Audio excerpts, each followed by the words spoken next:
up, everybody? Dan Tortora here with John Newman of Sports Card Nation podcast. And, of course, I am here with you of Wake Up Call with Dan Tortora. We are inside the Travel Great Lakes Honda City Studios as Great Lakes Honda City makes sure that you have the ride that you need to travel where you need to go. And they are on 7140 Henry Clay Boulevard in Liverpool, New York. They're open for sales and service Monday through Saturday and always online at GreatLakesHondaCity.com. We are at the Baldwinsville YMCA doing an event with the kids and the community here at the Baldwinsville YMCA.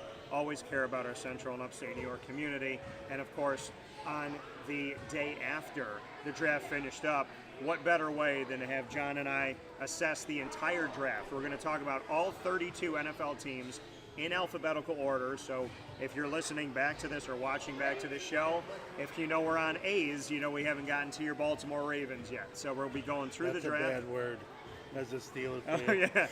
He's wearing yellow, too. So we got the NFL draft going on. And, of course, this entire broadcast is proudly presented by GG Cards and Breaks.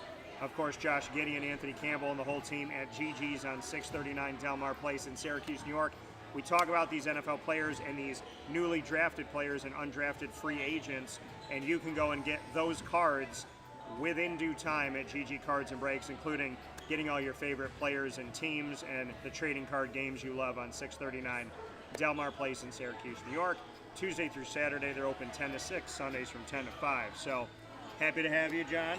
Happy to be here with you. I'm looking forward to it. Always good when we chop up, whether it be sports or cards. Yeah. Or what have you, and then like you said, NFL draft. I'm a huge NFL guy, as you know, a Steeler fan, but I follow the whole league. So, yeah, and I'm coming to you as a Jaguar fan, and very happy that this morning I can say that Trevor Pena is officially a Jaguar. So that's pretty cool to be able to say that here this morning. And shout out to Trevor, and obviously covered him while he was here at Syracuse. I can proudly say that I was a fan of Trevor Pena before a lot of people knew about his name, and got to be around his family, and his mom has been absolutely wonderful to me. So to Davina, if you're watching, if you're listening, I appreciate you so very much, and thank you for your love and support over the years. I truly appreciate it. So with that being said, Newman and I are going to jump right into the first team in alphabetical order, the Arizona Cardinals. The Cardinals decided with the number 3 overall pick to draft Jeremiah Love out of Notre Dame. Running backs have not been drafted high outside of Ashton Genty last year. In prior years, we were seeing them drop to the end of the first round, like a Clyde Edwards-Helaire, or into the second round. Jeremiah Love, the highest drafted running back in recent history, in the top 3. And then after that, Arizona goes offensive guard in Chase Bisontis in the second round out of Texas A&M. In the third round, they go with Carson Beck out of Miami, which is interesting because they need a quarterback right now. They have journeyman Jacoby Brissett that I covered at NC State, but they do not have Kyler Murray anymore, so I actually really like that pick. Caleb Proctor out of Southeast Louisiana at D-tackle. Reggie Virgil out of Texas Tech at wide receiver. A lot of Texas Tech players drafted in 2026. Carson Sherrar out of Iowa, the linebacker, and Jaden Williams in the 7th round out of Ole Miss at offensive tackle. So let's assess the draft for Arizona. What are your thoughts on them getting a quarterback, getting Jeremiah Love? What's your overall take? I like Love, Dan. I thought he went very high. Yeah. I even heard, the rumor was 4 to Tennessee or 6. Are we seeing the resurgence of quarterbacks in the NFL? Yeah. The NFL became sort of like a running back by committee. Most teams use 2 or 3 in their game plans and in their games. But we're seeing, like you mentioned, Genty last year 6 to the Raiders, and now Love even higher. Yeah. To the Cardinals. I don't think we can argue the talent's there. It's just where are they getting picked, right? Yeah. I thought that was high. And what we saw last year with Genty was, whether the talent's there or not, you got to have a decent offensive line if you're going to make a young running back sort of the focal point of your offense. And Genty had an up and down year, but they're adding pieces. Chip Kelly struggled, I think, a little bit there. He's not there anymore. They got a new coaching staff, obviously, this year with Kubiak coming in and bringing his guys in. So, and we see the very next pick was a lineman that the Cardinals made, Dan. So I think they're trying to build, something for Love. I like Brissett. Is he the long-term answer? No. Yeah. But that's where the Carson Beck pick comes in, maybe to be groomed for a year or two behind Brissett. But if you look at Brissett's year last year, he had some big games. Again, I don't think he's the end-all, be-all or the franchise quarterback that every team is trying to find. Yeah. But I think for a year or even maybe 2 years until Carson Beck is ready. Yeah, I think Carson Beck is a great pickup. Again, this is a guy that I pay close attention to his story and to who he is and what he's about. I had the opportunity to speak with him in my coverage of the college football playoff, got to interview him one-on-one, and, got to speak with him about his faith, about his story, about his journey. And, I've said this to people that don't give the guy enough credit. I said, tell me another quarterback that was in college football, was on a team in a conference, went to a national championship in the college football playoff, won a national championship in the season that you were the quarterback there. Then you go through an injury to your throwing side, and you rehab from that injury. You go to another team. You bring that team in a different conference to the college football playoff national championship game and play again for a championship. I think he could very well be the only guy to ever do that. I think he's the only quarterback in the college football playoff era to say that he brought two different teams in two different conferences to the college football playoff national championship game, and yet people don't talk about him enough. And keep in mind, outside of the interception thrown with about 56 to 58 seconds left in the national championship at Hard Rock Stadium in Miami, I'm there, I'm watching it, he's throwing toward where I was sitting with the media. With a minute left to go in the game, we're talking about this being a one-possession game against Indiana, who went undefeated. So I don't understand why people didn't give Beck credit for what he did at Georgia, what he did rehabbing from an injury, going to a new team, being with that team for one season, going to the college football playoff national championship, and being within one possession with 58 seconds left to go in the game. So I actually am a proponent for Carson Beck, and I think that Arizona at some point this season is going to lean on him, and I think he's going to do some good things for that team. I honestly believe in Carson Beck. He's got a skill set. Like you mentioned, that championship game you're at, he's going throw for throw and toe-to-toe with the number one pick in Mendoza. And I'm not necessarily comparing them and saying he should have been, a first-round pick, but the talent's there, right? You don't get to a championship game, especially in today's day and age. We have to run the gauntlet in the playoffs. It's not like they just named two teams and they're playing. Miami had to win, 3-4 games in the gauntlet, and he was the quarterback of those games. And then, like you said, throw for throw in a one-possession game right down to the wire against an Indiana team who really made a cakewalk with most other teams so all year.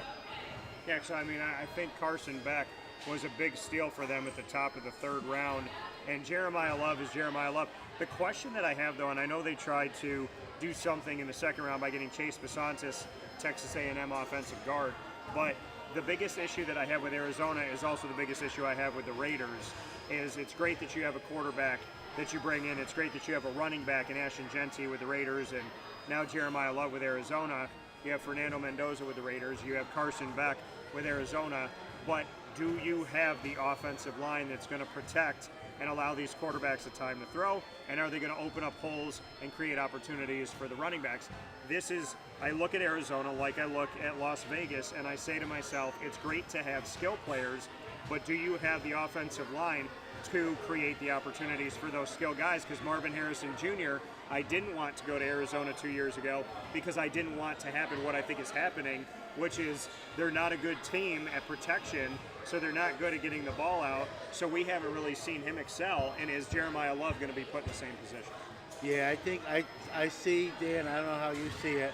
I see a similar rookie season for Love like Genty had last year. But he's going to have a game where he breaks off a run or maybe even takes kind of a bubble pass and breaks a couple tackles. Yeah. But I think he's going to have his struggles because, like you said, that line is not up to par to really open those holes on a consistent basis.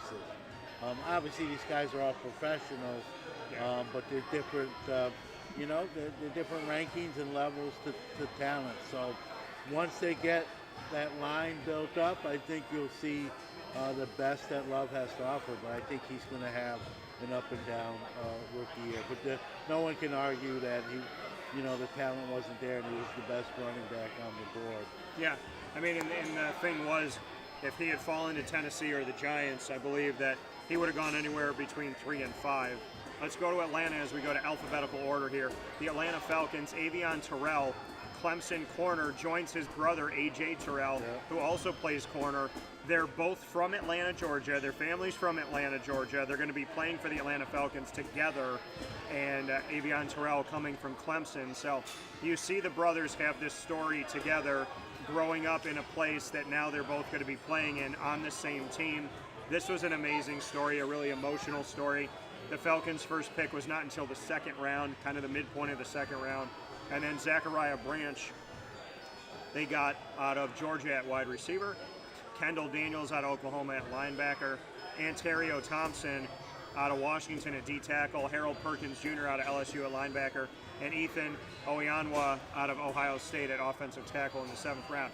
So Atlanta really didn't have a lot of picks here. They had one in the second, one in the third, one in the fourth, none in the fifth, none in the first, 2 in the 6th, 1 in the 7th.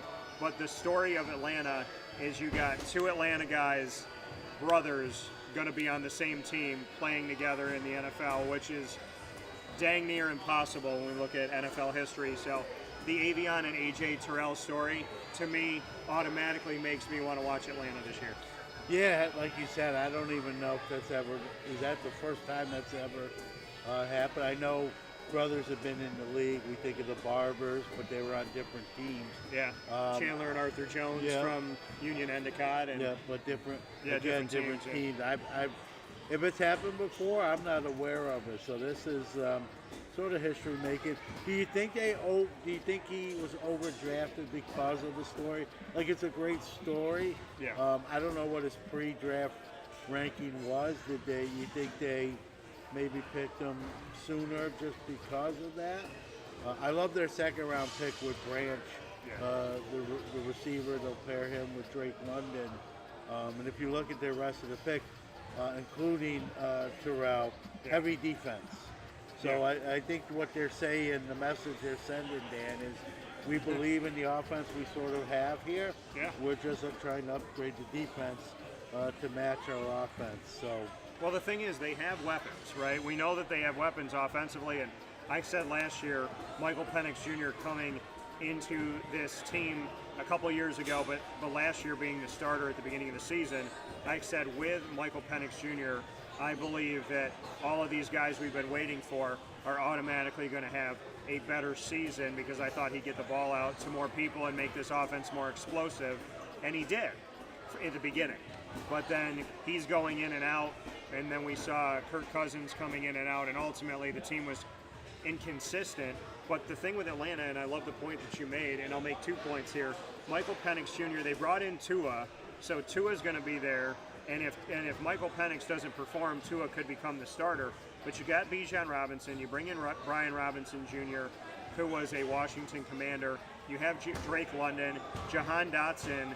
He's been with Washington, he's been with Philly, now he's with Atlanta. Olamide Zaccheaus, he's a guy that I covered when he was a Virginia Cavalier in college, got to interview him. And Austin Hooper went all the way around and is back in Atlanta after Kyle Pitts leaves Atlanta. So, I mean, I'm sad to see Kyle go because I thought they were finally seeing some output from him be more consistent with Michael Penix Jr. But I think you got weapons. You get a wide receiver in Branch to help out London, to help out Jahan Dotson, and honestly, in my opinion, to help out Zaccheaus because I think he's another weapon they have. So you got 3 or 4 guys there. I would say 4. But Atlanta's not known for being a bruising defense. It's been many years since anybody's been afraid of their defense. So to your point, I think them saying, let's take care of offense, but let's go heavy defense outside of getting Branch. I think that is a message that they're sending, that they have to go and find talent that can finally put them in a place where they don't have to outscore somebody, but that they can hold someone down. Yeah, they don't want to win games, try to win games 40 to 35. Yeah, which is what they typically have to do. Yeah. So let's take a look as we go in alphabetical order here in our draft coverage here on Wake Up Call with Dan Tortora, proudly presented by GG Cards and Breaks. Inside of the Travel Great Lakes Honda City Studios, as we're here at a community event for the Baldwinsville YMCA for the kids and everyone here in our community to build it up together, because Central and Upstate New York, you know how much we love you. Now, the Baltimore Ravens, they get Vega Ione. I predicted this pick, 14th overall out of Penn State offensive guard. Then Zion Young out of Missouri goes in the second round of Baltimore, edge rusher. Then they go wide receiver, third and fourth round. Jacoby Lane out of USC. Elijah Surratt, who I got to talk to from Indiana through his time and had the opportunity to cover his story, which was a lot of fun, and he was great to talk to, by the way. And then Matthew Hibner, a team that I've covered for many, many years in SMU. I texted Rhett Lashley, and we were both excited about Hibner going in the fourth round, tight end going in the early part of the fourth round, or pardon me, later part of the fourth round. And then in the fifth round, the Ravens had 3 picks. Chandler Rivers out of Duke, corner. Josh Cuevas out of Alabama at tight end. Adam Randall, who I love because he's a tall running back who used to be a wide receiver, so he can really be an explosive piece for Lamar Jackson in the offense, running back out of Clemson in the fifth round. And then they go and get punter, the first punter off the board in the sixth round out of Michigan State, Ryan Eckley. And then in the seventh round, they get Rashawn Benny out of Michigan at D tackle, and Evan Berntsen from Northwestern at offensive guard. So Baltimore picked in every round. They had a ton of picks. They went and helped their offensive line. They got receivers that are young and ready to go. They got 2 tight ends, knowing that Isaiah Likely is gone, and they know obviously that Mark Andrews is getting older and hasn't been as consistent. And then they pull off what I consider one of the best steals of the draft. 5th round, all-purpose Adam Randall. Yeah, I think you look at their draft, and I think they sort of did the opposite of Atlanta, right? Their defense was pretty good, yeah. But they still added some pieces there. But they really tried to add some weapons for Lamar Jackson. They drafted 2 tight ends because, like you said, Andrews getting a little long in the tooth and likely headed with Harbaugh to the Giants. So I think they're, when's the last great wide receiver that Baltimore's really had, right? Yeah. They've had some journeymans, or they have some guys that didn't really live up to expectations. Rashad Bateman has been a little bit disappointing. Even Zay Flowers hasn't really lived up to what a lot of people thought there would be. So they added some receivers to the receiving room between tight end and wideouts. I think they have a new coaching staff with letting Harbaugh go. So I think they're trying to give Lamar Jackson some weapons, add some depth to the defense to make a run in the AFC North that I hope doesn't come to fruition as a Steeler fan. Well, I think, honestly, looking at their wide receiver core, I think Elijah Surratt could step in right away and become the number 1 guy. Yeah. I really do think if he has a good camp, he may very well get there eventually. I think so, because of the guys, and no offense to Bateman or Flowers, they just haven't, neither one, they've showed glimpses, Dan, but they really haven't been a guy you can rely on week in, week out, let's put it that way. And so I think they're looking for Surratt to maybe hopefully fill that void. Again, he's going to be a rookie. It's his first year. That's a lot of, to put on his plate. With him and Jacoby Lane, it's wide open because Zay's not a true number 1, and Rashad Bateman has been wildly underwhelming. So, and I also think, and I'm going to say this, I'm going to predict this right now, Matthew Hibner will have at least 1 touchdown as a rookie tight end for the Ravens this year. Yeah, and then they use, like the Steelers, they like to use their tight end. So I wouldn't bet against you there. I think that's probably likely, not Isaiah likely, but likely to happen. But likely, yes, likely, but not that likely. So let's go to Buffalo for all of our Bills fans here in Central and Upstate New York and beyond. The Bills also went, by the way, for those of you that think that Dabo Sweeney's out of it and Clemson's out of it and they're not relevant anymore. Number one, I've always disagreed with you. Number two, love talking with Dabo. I got to talk with him about his faith in God, one-on-one, man-to-man, at the past ACC kickoff going into the season. I've covered a lot of these Clemson players. I've covered Clemson for 13 or 14 years now, and got to speak with Dabo about his faith and about a lot of things over the years. So for those of you that think that Clemson's out of it, just look at this year's draft. And so when it comes to Buffalo, they did not pick until the second round. They did what they did in the same draft with Xavier Worthy, where they had a draft pick in the 20s. They kept trading back. They kept trading back numerous times. I don't know why. I'm not Maybe in they that try and war get room. capital, and they thought that there's nobody we love. Let's get a little bit of capital. Let's add a pick, add 2 picks. But they did this in the Xavier Worthy draft. They had a pick in the 20s. They traded with Kansas City. They traded down 3 times, eventually a 4th time to trade out. And they did the same thing in this year's draft. They traded right out of the first round to the top of the second. So I'll throw a theory out there. Do you think they trade out of the first round because they don't want to make a bad first round pick? I think it's more to get capital, or maybe there's nobody they love at that time. I thought that they should pick up another wide receiver. I'm not sold on DJ Moore. I like DJ Moore. You like DJ Moore. But why? So here's my question. I love DJ Moore. Yeah. But how come he keeps bouncing around the league? Like if you look at his numbers, I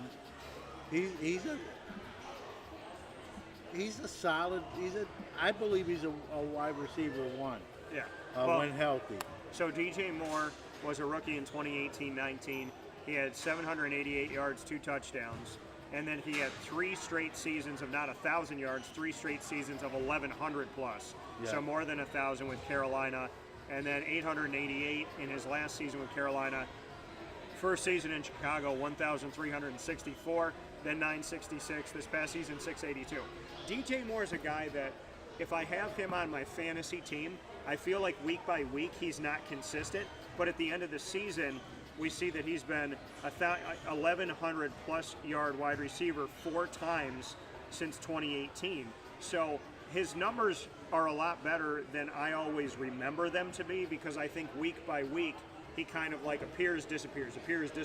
So I think in the week by week analysis, I'm not a big fan of DJ Moore week by week. But overall output of the season, he's shown that he can do it. I just don't know if he's shown me that he's my consistent guy that I'm going to go to at the end of a game if I need to win the game. And I'm hoping that he can become that for Buffalo. I think he's a better receiver, Dan, when there's a wide receiver 2 that can take some of the coverage off him. I think in Carolina, they didn't really have that. And even in Chicago, that was an issue at times. Like, who was that other guy? When you don't have that other guy that's a threat, you're going to get double covered, you're going to get chipped at the line of scrimmage. Yeah. I like him, but again, he's in Buffalo, and like who's going to be the guy that sort of takes the pressure off? Now he's the wide receiver 1 in Buffalo, but who's the 2 that's going to like help him out to get open? So well, and the question becomes, is it Khalil Shakir? Is it Josh Palmer? Is it Keon Coleman? Or hold on for me here, is it a guy who I think it can be, 4th round pick by the Bills, Skylar Bell out of UConn, who I get to vote in the Biletnikoff Award for the top wide receiver in all of college football, and I get to do this from year to year by the grace of God, and thank you to the Biletnikoff Award Committee. Skylar Bell was on that list, and he kept staying on that short list as we got closer and closer to deciding who it was, which eventually became Mekhi Lemon out of USC. But when I saw that the Bills drafted Skylar Bell, my brain automatically was like, he could step in and immediately be the 2 or the 3, and if he can take pressure off of DJ Moore, then Khalil Shakir maybe can become a true 3, which is what I think he is. Yeah, I agree with that. I'm looking at the draft. They have 10 picks, Dan, in 1 wide receiver. That's a little surprising.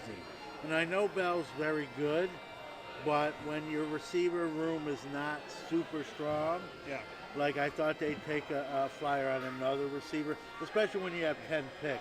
Well, the Jaguars got a bunch of receivers, a bunch of tight ends, and I don't think they need it. Yeah. But the Bills, I mean, McCole Harmon didn't pan out with the Chiefs. Keon Coleman hasn't panned out with the Bills out of FSU. To me, he's on his way out. Right. What we saw in the offseason. Josh Palmer's bounced around. Yeah. Like I feel like you maybe have a 1 in DJ Moore, you got a 3 in Khalil Shakir, and you have to have Skylar Bell become the 2 unless you bring in somebody else. And then you look at the depth chart, a bunch of lesser names, if you will. The fact that, again, I'll go back to it, 10 picks and one receiver taken. That one surprises me. Like you said, you have teams like the Jaguars and other teams who have more in their wide receiver room, and they've still added to it. Like, I don't know if the Bills have a little more faith in some of those names we didn't mention, but I thought they'd go with 2 or 3 receivers with a 10-pick draft. Well, I'll tell you this, and if you are in my fantasy draft this year, I hope you forget this after I say it. I'm probably going to take a flyer on Skylar Bell late in the draft. So the Bills they don't draft until the second round because they traded down. So they drafted in the first part of the second round and in the second part of the second round. So they drafted the top of the second round, the end of the second round. Then they did not draft in the third, 4. They had, 3 in the fourth, 2 in the fifth, none in the sixth, 3 in the seventh. They drafted T.J. Parker out of Clemson, edge rusher, as their first pick of the 2026 NFL Draft at the top of the second round. And then Davison Igbenunson out of Ohio State, cornerback. And then in the fourth round, they got Jude Bowery out of Boston College at offensive tackle. Skylar Bell, who we mentioned in fourth round, UConn wide receiver. And also in the fourth round, Caleb Elarms or TCU linebacker. Jalen Kilgore out of South Carolina at safety in the fifth round. Zane Durant out of Penn State, D tackle in the fifth round. Toriano Pride Jr. out of Missouri, cornerback in the seventh round. Tommy Doman, Florida punter in the seventh round, who probably had more yards than most of the quarterbacks in Florida recently. And then out of Texas A&M, Armaj Reed Adams, offensive guard. So they went 2 offensive linemen, they went 2 D linemen, they addressed the cornerback situation for what you would imagine to be maybe some depth. They're bringing in a punter, which you don't draft a punter unless you actually feel like he's going to be your potential starter week 1. And then, they went after a safety in Kilgore, who I think, as a name dropping to the 5th round could be really good for them.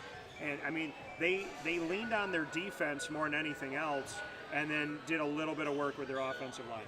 Yeah, I'm looking at their draft board here. Like you said, I think they beefed up the offensive line, obviously, to try to keep Josh Allen a little bit cleaner. When he's your franchise quarterback, he goes down, so goes your season. And was he even healthy during this year? How many times he got hit? And then they went defense. I thought they'd try to add a little more weaponry for Allen, but I think they feel like the addition of DJ Moore may be enough. Obviously, you have James Cook already there, and they use their tight ends as well with Kincaid and Knox. So I think they feel like they have enough offense adding Moore and Bell, and then they kind of beefed up their defense. Yeah, and they definitely, as you look at the depth chart, they need to fill in some holes on the offensive line, so it's good that they try to assess that a little bit in the draft. Going in alphabetical order in the 2026 NFL Draft results, and also talking about undrafted free agents at the end, we're happy to be here on Wake Up Call with Dan Tortora. Inside the Travel Great Lakes Honda City Studios, John Newman joins me from Sports Card Nation podcast. This is like when you have the 2 shows. Like, this is when you have Everybody Loves Raymond and King of Queens, and then the sitcoms have the people go onto each other's shows. That's what's happening here. It's the bonding of the 2 at Sports Card Nation, and of course, here on Wake Up Call with Dan Tortora. We're at the Baldwinsville YMCA for a community event for the kids, and happy to be here with you. Proudly presented exclusively by GG Cards and Breaks. So let's get into Carolina. Carolina had a pick in the first, 1 in the first, second, third, fourth, fifth, 2 in the fifth, none in the sixth, 1 in the seventh. They had Monroe Freeling, who, when I was doing my prediction for the NFL Draft, I had him going somewhere in my first round mock draft around this place with Carolina. So I'm not surprised. I thought Carolina might go tight end here, but Kenyon Sadiq, coming out of Oregon, went early, 3 picks before, to the Jets when I thought he would go to Carolina. Monroe Freeling is their first pick, 19th overall out of Georgia, offensive tackle. And then you look to protect Bryce Young. In the second round, they get Lee Hunter, Texas Tech D tackle. So they go O-line, D-line in the first 2 rounds. Then they go Chris Brazel, the second out of Tennessee at wide receiver. In the third round, Will Lee, the third in the fourth round out of Texas A&M at corner. Sam Hecht, center out of Kansas State in the fifth round. Zaki Wheatley out of Penn State at safety in the fifth round. And in the seventh round, Jackson Kawach, Miami of Ohio linebacker. So you see that they're assessing their defense strongly. They go O-line, D-line, and then they say, hey, what the heck, let's bring in a wide receiver out of Tennessee and see if he can help our depth chart. I like the Brazel pick. I like Freeling to give Bryce Young some protection. You mentioned thinking they were going to go tight end. They never even picked one. Yeah. Not only did they not pick one where you thought they were going to, Dan, they didn't pick they one never went. They never addressed look that at how position. many they have. They have Jatavian Sanders, who was drafted recently. Tommy Tremble, who is the older brother of Jamie Tremble, who plays at Syracuse and has been shifted to linebacker, but still is a tight end if they need him. Mitchell Evans, Felipe Franks, who is a quarterback for Florida, James Mitchell, and Bryce Pierre. So they got a bunch of tight ends, but my question is... No one jumps off the page. Well, and the thing is if Sanders isn't going to be a pass-catching tight end, do you really have, outside of blockers... I mean, Tommy Tremble, I don't see him as the guy that they're truly throwing the ball to. So the only one I see as like a throwing threat is Sanders. But outside of that, I'm kind of scratching my head. Jimmy Horn Jr., my buddy Jason Lucas, helped him to get recruited collegiately. And then Xavier Leggette's still there. John Mechie III's been all over the place. David Moore's bounced around. Jalen Coker, Tetaroa McMillan. Outside of McMillan, who I thought would be a great rookie and have a great rookie season, which he did, outside of him out of Arizona to Carolina last year, there is no wide receiver on this team that I would tell you to draft in fantasy or to lean on. So, Brazel might be the guy that they're really hoping steps up. I think that's what they're saying, and he is good, and he probably slots in as just based on what we saw, like the wide receiver too, to take some of that pressure off of McMillan. I think the lack of drafting a tight end, to me, just says, hey, we're not really going to use the tight ends. Like some teams don't, where you see like a Bills team or the Steelers that do, you have other teams that take the opposite approach and like, hey, tight end is not going to be a focal point of our offense anyway. So we're not going to draft it or address it maybe like teams that utilize it more. So Jatavian Sanders played 29 games in his 2 seasons in the NFL. In those 29 games, he has 62 catches, and he was targeted 77 times. He has 532 yards in 2 seasons combined, and only 2 touchdowns in 2 years, 1 per year. So they've already kind of proven they really don't use the tight end in the pass game. Yeah, I think they're going to use... Which is crazy because Greg Olsen used to be a big element of it. I think they're just going to use the tight end as basically another blocker for their running backs and Young to throw the ball to the receivers, right? I mean, and hoping that Jonathan Brooks, who was drafted last year, can be healthy. Chuba Hubbard. They have A.J. Dillon, who I covered at Boston College, who's bounced around. And then they have Trevor Etienne, the younger brother of Travis Etienne Jr. So, I mean, there are elements on this team that can help them out, and Bryce Young did, he had an uptick with Carolina after being the number 1 pick within the last few seasons in the entire NFL draft. He's getting better, but he needs more weapons at wide receiver. Again, he doesn't have a lot of pass-catching tight ends, and he needs to see what this running back room is going to be like if it's healthy, because Jonathan Brooks was supposed to be the guy drafted and step right in, but he got hurt. Yeah, and I thought they might even take another running back to add I agree. To that room, and they didn't. So some odd, I don't want to say odd, but like the Freeling and Brazel picks I love. Yeah. But after that, definitely some head scratchers as far as, I'm not against the players themselves, but the positions that they drafted, Dan. Yeah, and then we go to in alphabetical order assessing here. The Chicago Bears, 25th pick overall in the first round. They got a guy that I interviewed, loved talking with him, the type of human being he is and how he speaks about his teammates and just everything about him, the essence of Dylan Finneman. I'm a really big fan of the safety out of Oregon.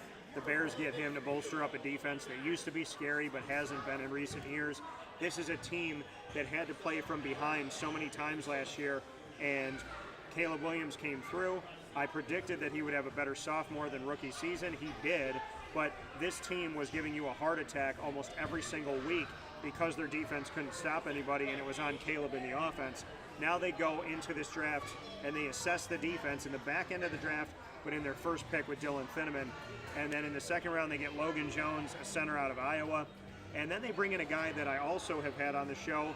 Really excited, arguably the best tight end in the draft, maybe out of Stanford. They get Sam Roush, which Chicago, with all due respect, Chicago they are stealing tight ends and they are literally taking them away from the NFL. You got Cole Kmet, who was serviceable.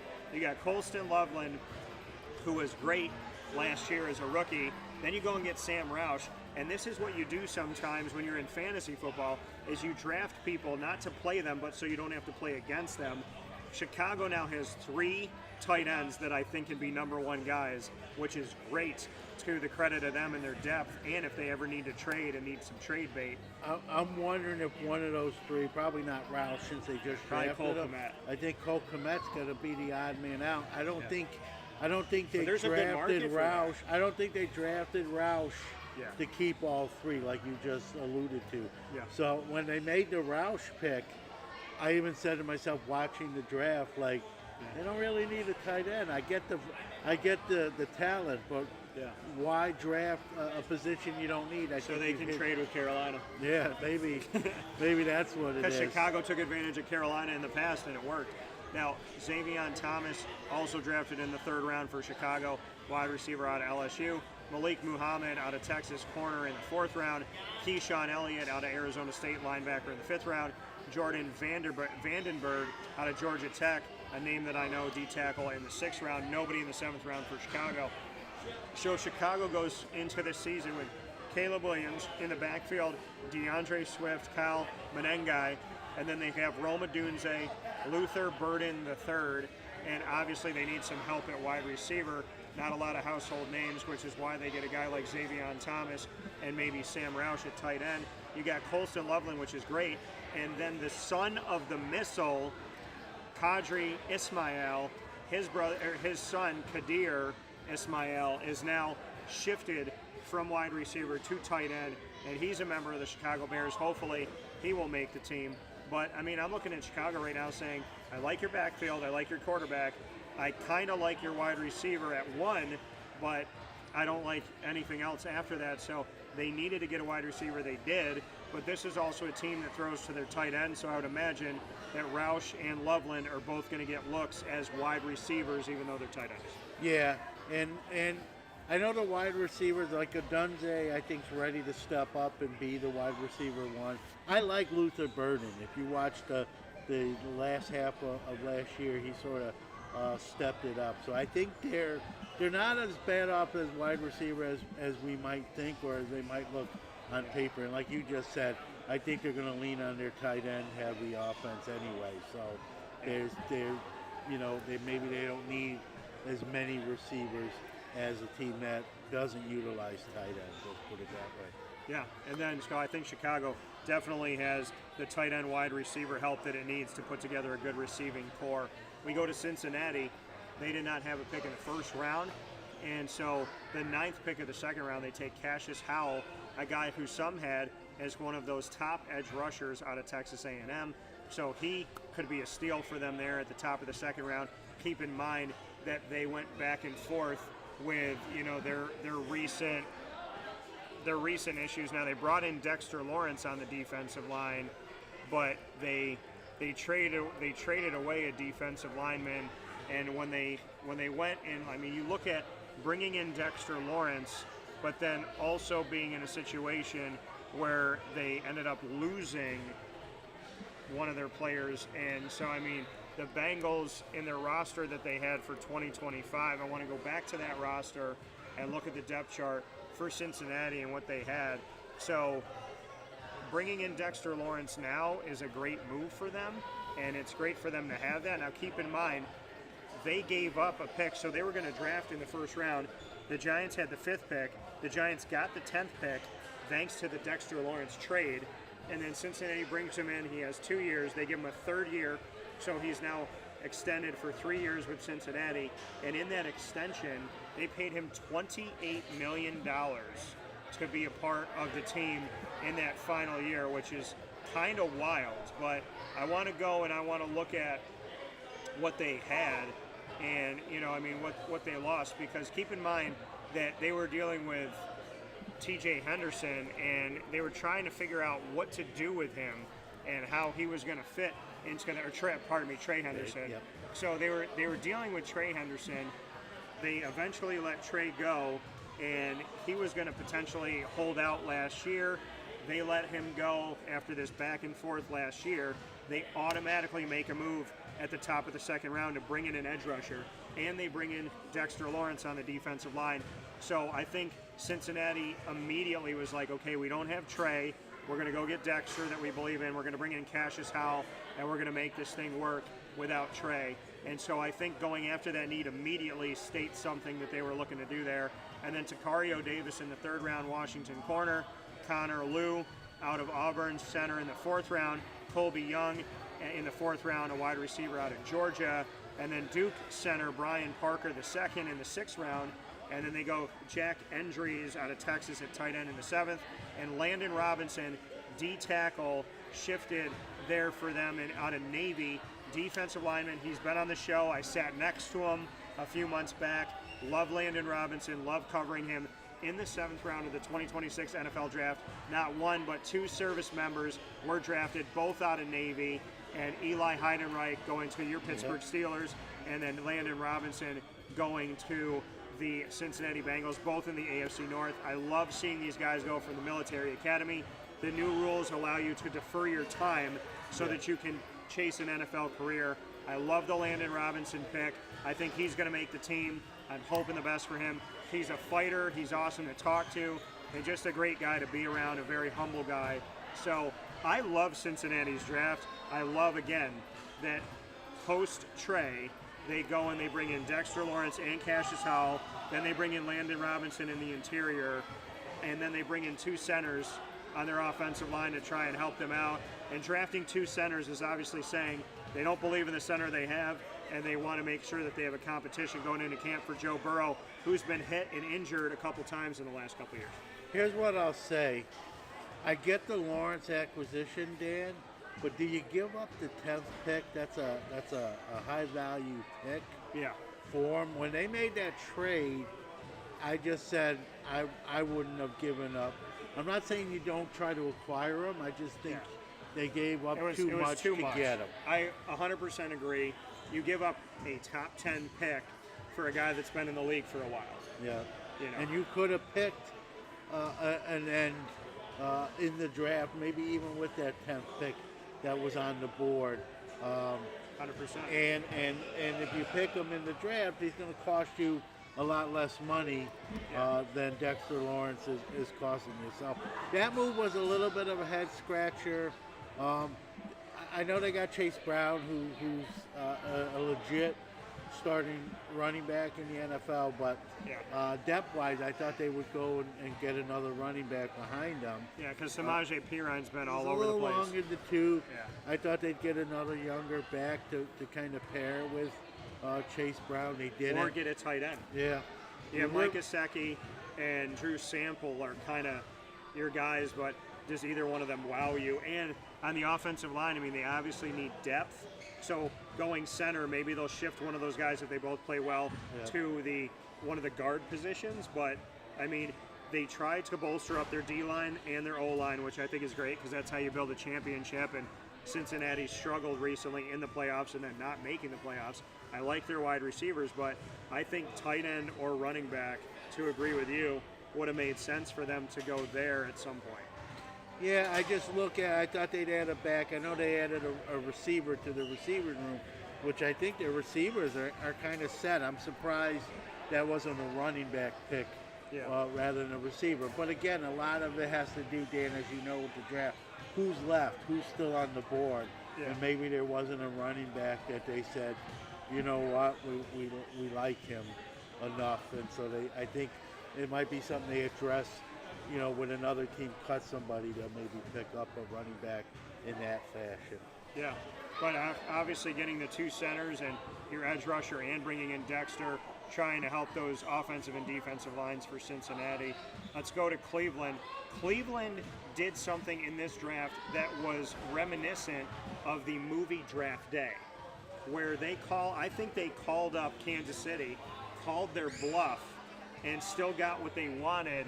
And so this was Kevin Costner-esque to me. This was a perfect move by Cleveland. Dare I say it, one of the best moves, if not the best move of the first round. You're drafting 6th. Kansas City's on the phone. You get them to come up from 9 to 6. Take your 6th pick. You move down 3 spots to 9. Plus you get 2 more picks in the 2026 NFL draft later on in the draft, and you still get the guy that I predicted they were going to get anyways, which is the first offensive tackle off the board, Spencer Fano. Costner must have called the Browns and said, listen, you didn't learn anything from the movie, about to teach you again. It's Spencer Fano no matter what. Shout out to Vontae Mack and Chadwick Boseman in heaven. Spencer Fano goes out of Utah, 9th overall offensive tackle. That was my prediction. I also predicted that Casey Concepcion would go within the first 26 picks. I had him going 26 to the Bills. He goes 24 to the Browns out of Texas A&M, which I love. Then they go in the top part of the second round and take Denzel Boston out of Washington at wide receiver. I thought Cleveland definitely needed wide receivers because they got guys that are longer in the tooth and then a bunch of guys that are not household names. They go Concepcion in Boston. I love it. They go to protect their quarterback, which they got about 20 quarterbacks on the roster right now with Fano. And then they added another one late in the draft. And then they did that. And then also in the second round, in the later part, they get Emmanuel McNeil Warren out of Toledo at safety, who some had going in the first round. Austin Barber out of Florida at O-tackle in the third round. And then in the 5th round, they have 3 picks. Parker Brailsford, center out of Alabama. They keep a Alabama teammate and linebacker Justin Jefferson, not that Justin Jefferson. And then they bring in Joe Royer, a tight end out of Cincinnati. Talon Green out of Arkansas at quarterback with the first pick of the 6th round. And then out of BYU, Carson Ryan at tight end. So if we look at Cleveland's depth chart, Cleveland brings in 2 tight ends, were a hot commodity in this year's draft. They have Harold Fannin Jr., who was a great rookie tight end. He did a fantastic job. He was in the passing game a lot, and arguably he was like their first or second best passing option last season at certain points. So why they brought in 2 tight ends, I have no idea. Well, they lost Njoku. Right. They lost but Njoku. You really don't need him because you have Harold Fannin Jr. Yeah, I think they did it for depth. I hate that, man, this hurts to say, Dan, being a Steelers guy. Cleveland really, I would give a high draft grade for Cleveland's draft. I thought they, and that hurts me to say. Usually I don't get to say that. I get to laugh at them. I can't laugh at them this year. They really made some great picks. Yeah. They beefed up their offensive line to protect most likely Shedeur Sanders. They added 2 wideouts that are both, I think, probably going to be starters from day one. And so, they've improved their team. And if we're giving out A grades for the draft, they would get, again, it hurts to say, but I'd give them an A grade. Yeah, I mean, they let go over the last couple of years of Kareem Hunt. They let go of Nick Chubb, who was often injured. When he was healthy, he was good, but he was rarely healthy consistently. They bring in Quinshon Judkins last year. They bring in Dylan Sampson last year, so they got young running backs. They got Shedeur Sanders, Dylan Gabriel, Deshaun Watson, and Talon Green at quarterback. One of those guys is going to get moved. And then you got Jerry Jeudy and Malachi Corley, who was let go from the Jets within his rookie contract. So you got a young guy in Corley. Casey Concepcion, Denzel Boston are going to help right away, and they don't have a left tackle, so you imagine Spencer Fano is going to become their left tackle immediately. And so, I mean, I think Cincinnati had a great draft if those wide receivers can step up. You got young receivers, young running backs, a young quarterback, young left tackle. This is a Cleveland team that if they drafted correctly over the last 2 years, may be very good for a very long time because there's not a lot of tread on the tires. They got a lot of starters in the draft, and anytime you can say that, you're doing something right. So yeah. I like what they did, unfortunately, as a Steeler fan, but Their best draft was in the movie Draft Day. Now it might be now. I think they've sort of put the movie behind them, and last year's draft was not good for them. And I think that this year they said we need to really nail this, and I think they did. Yeah, they're pretty close. Yeah, now another team that I think did some good things in the draft, going in alphabetical order, the Dallas Cowboys. The Dallas Cowboys traded up one pick, which could have been Miami calling their bluff. Get that phone call to Jerry Jones, and Miami goes, yeah, we got the 11th pick. We really like that guy, Caleb Downs. Do you like him? Because we're going to take him, and so what do you want to do? So they trade up one pick, and I had people ask me, why would you do that? Well, if Miami can call your bluff and get you to move up and give them not only the pick right after you, but something later in the draft, then they're going to do something like that. So shout out to Miami for maybe calling the bluff on Caleb Downs. This is the most excited I've been for the Cowboys in drafting a safety since Roy Williams that they had back in the day. Ohio State's safety Caleb Downs, 11th pick overall. They traded up one pick in the first round to get him. Then they drafted in the first round. They traded down from 20 to 23 to allow Mekhi Lemon to go to the Eagles, and they take the Eagles pick. They trade down to 23, and they get Malachi Lawrence out of UCF, an edge rusher. I'm a big fan of UCF and about that school getting the credit that they deserve. Malachi Lawrence going for the edge at the bottom part of the first round, going for a safety in the top part of the first round, and then in the third round when they drafted again, getting Jayshon Barham out of Michigan, another edge rusher. They're telling you they want that defensive help to go up against Jaden Daniels in Washington, to go up against the prolific offense of Jalen Hurts in Philadelphia, and the now prolific offense of Jackson Dart, who has a lot of weapons, and a Cam Scattaboo in the backfield that will hopefully be healthy by the grace of God. Fourth round, they get 3 picks for the Cowboys. Drew Shelton out of Penn State at O-tackle, out of Florida, Devin Moore at corner, and then they get their third edge rusher of the draft, and LT Overton out of Alabama, 4th round. And then in the 7th round, Anthony Smith out of East Carolina at wide receiver. I'm a big fan of that. I cover East Carolina, cover Anthony Smith, so shout out to him. Love seeing his name come across my phone. And, I mean, Dallas told the world, we need help on our D-line. We're going to get a bunch of edge rushers. Maybe we can use them in a hybrid linebacker DN format. So we're going to bring a bunch of guys in and let them compete in Barham, Lawrence, and Overton. And we're definitely going to focus primarily on our defensive side of the ball because we need to stop people. I love the Caleb Downs pick. Yeah, I like that.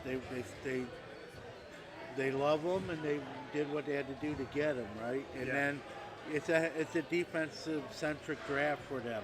Yeah. Matt Eberflus got fired last year because they didn't perform, and now they're adding weapons to that defensive side of the ball. So I think they've addressed some holes.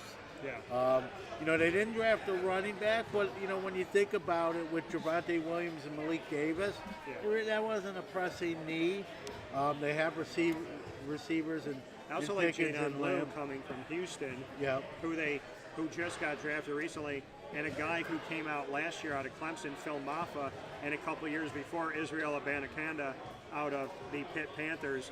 I think Maffa might make this team. He might be a third down back. Yeah, so I know Williams has been around a little bit, but when he's healthy, he performs very well. So, and he was great for them last year. Yeah, so I think they filled the needs that they needed to fill, and I think they're going to go, if those defensive picks hit, I think Dallas might find themselves back in the playoff again after a little bit of a drought. Yeah, I'm looking for those edge rushers to join Quinnen Williams on the defense, a guy that they got last year. And Siobhan Revelle Jr., he joins his teammate Anthony Smith, as they're both from East Carolina. And Siobhan's been on the show as well, a cornerback that was drafted last year. So shout out to East Carolina finding their way to Arlington, Texas to join the Dallas Cowboys together. In our alphabetical order assessment of the 2026 NFL Draft here on Wake Up Call with Dan Tortora, I am here with the host of Sports Card Nation podcast, John Newman, and we are crossing our sitcoms to come to you today, proudly presented by GG Cards and Brakes, inside the Great Lakes Honda City Travel Studios, as we are at a community event for the kids at the Baldwinsville YMCA. The Denver Broncos do not draft until the 3rd round.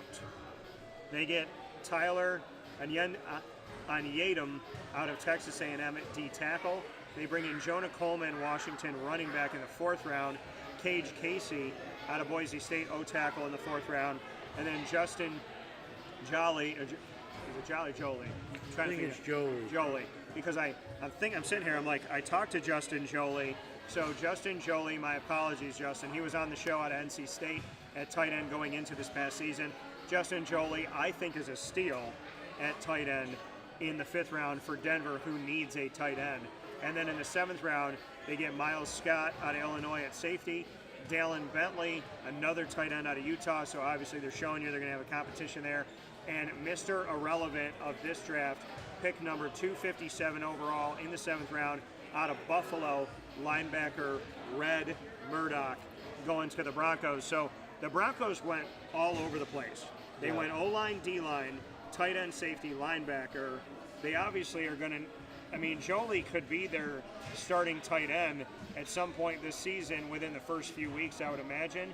They have Evan Engram, who's long in the tooth, Adam Trotman, who hasn't been a pass-catching tight end. I would think they bring in the 2 tight ends to find a starter. They brought in Jalen Waddle from Miami. They have Cortland Sutton. Troy Franklin has done very well, as I thought he would with Bo Nix, because they were teammates at Oregon. And then they got J.K. Dobbins here on the team. R.J. Harvey, who I think will step it up here if he can get more consistent. So it makes sense that they went to their tight end, because I think that is a definite need. And again, don't be surprised if Justin Jolie ends up being a starter for them. Another starter that they had within the last few years out of NC State was Bradley Chubb on the defensive side of the ball. Yeah, and I think they just added some depth. They had arguably one of the best defenses in the NFL. Yeah. So they just added some depth there. I love the Jonah Coleman pick in the 4th round. He's arguably one of the best running backs in the draft. And so when you look, I'm not trying to say he's Jeremiah Love, but when you look at a Love who gets picked 3rd overall, and you get Jonah Coleman in the 4th round, I love that pick.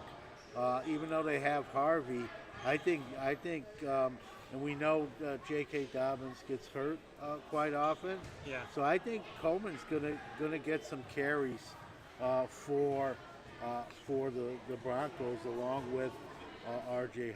Harvey. And when you get a guy like this in the 4th round, I don't think you can argue with it.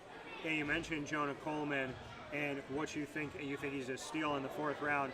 To your point, he has gotten over 1,100 yards from scrimmage in 3 of his 4 seasons in college football. He was 2022 at Arizona. He had 12 games, 372 yards, 4 touchdowns, 396 yards cumulatively from scrimmage. And then at Arizona in his 2nd season, 13 games, 871 yards, 5 touchdowns, 1,154 yards from scrimmage when you include 283 yards receiving. And then he transferred to Washington, and with Washington in 2024, 13 games, 193 carries, 1,053 yards, 10 rushing touchdowns, 1,230 yards from scrimmage. And last season with Washington, 12 games, 156 carries, 758 yards, 15 rushing touchdowns, 1,112 yards from scrimmage, and 2 receiving touchdowns that he had. So he had 25 touchdowns rushing over the last 2 seasons. And in the last 2 seasons, both at Washington, he had over 2,300 yards from scrimmage. And he got drafted in the 4th round. To me, he was in my rankings, he would have been the 2nd ranked running back after Love. And I know he wasn't drafted as the 2nd running back, but in my book, he was the 2nd ranked. And to get him in the 4th round, you can't argue with the value there. No, not at all. We go to Detroit and take a look at Detroit, who didn't have a lot of picks. They had 1 in the 1st, 2nd, none in the 3rd, 4th, 2 in the 5th, 1 in the 6th, 1 in the 7th. The Detroit Lions did exactly what I thought that they were going to do. They just drafted this guy a little bit sooner. Again, for those of you that think that Clemson's out of it, Blake Miller is one of many Clemson players drafted. 38 overall ACC players drafted in the 2026 NFL draft. Blake Miller going out of Clemson, offensive tackle. I thought that we would see Dan Campbell go O-line, and he did. He went to an offensive tackle, 17th overall in the first round with Blake Miller out of Clemson. Then he goes with edge rusher Derek Moore out of Michigan earlier on in the second round. So he goes O-line, D-line, no surprise to me. Then he takes a Michigan teammate next to join Moore, Jimmy Rolder out of Michigan at linebacker. And then in the fifth round, he takes Keith Abney, the second out of Arizona State at corner. He takes Kendrick Law in the fifth round, Kentucky wide receiver. And then he finishes off with two defensive linemen, Skylar Gill Howard out of Texas Tech, D-tackle in the sixth round, and Tyree West, Tennessee edge rusher in the seventh round. So he went O-line, D-line, linebacker, corner, wide receiver, D-line, D-line. I am not surprised at all because Dan Campbell knows you build a championship in the trenches. Detroit has not figured out how to get through into the Super Bowl. So he goes here and he goes and gets the down and dirty, put your hands in the mud and get after it, guys. This is a Dan Campbell draft. Yeah, I think what you see in here is they're like, hey, we're good on offense, and our defense cost us a playoff spot. And so they addressed that in a major way. You take out offensive linemen, and they drafted only one offensive player, and it was all defensive guys after that. And they kind of stayed at home with the two Michigan picks in the second and fourth rounds back to back. I thought Jim Harbaugh might have taken Derek Moore later on in the first round for the Chargers to take a Michigan guy and join the old Michigan coach, but he did take an edge rusher. He took a guy that fell to him in Akeem Mesidor at 22 overall. Which I was hoping Pittsburgh, when the whole Lemon debacle happened, I was hoping they went Mesidor. Yeah. They didn't, and we'll get to that when we get to it. Yeah, the Green Bay Packers, they didn't have a lot of picks. They didn't pick until the second round, and they've had a second, third, fourth, fifth, and two in the sixth, none in the seventh. The Green Bay Packers, who you would think would have to assess a lot of things in a division where the Lions are good, the Chicago Bears are better, and the Vikings are teetering with are they a playoff team or not. Green Bay is going to have to get better, and what they did to address, they went all defense except for a kicker and a center. So they go second round, Brandon Sis out of South Carolina, and that is a corner. In the third round, they went Chris McClellan, D-tackle out of Missouri, Danny Dennis Sutton, Penn State edge rusher in the fourth round, and then Yager Burton, Kentucky center in the fifth round, Damani Jackson, Alabama corner in the sixth round, and Trey Smack, place kicker out of Florida. I love that name. I do too. He should be a defensive player with a name like that, not a kicker. But he should be. So Trey Smack, Florida place kicker.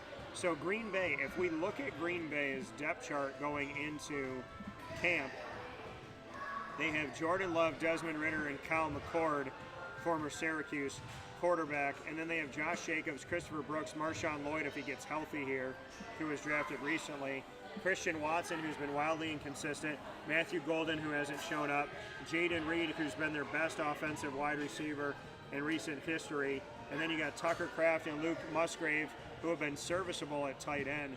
I mean, you ask yourself the question, do they have enough defensively, which they were lacking depth, and do they have enough offensively? I feel like Green Bay should have traded for picks. They should have gotten more capital. They should have drafted in the first round.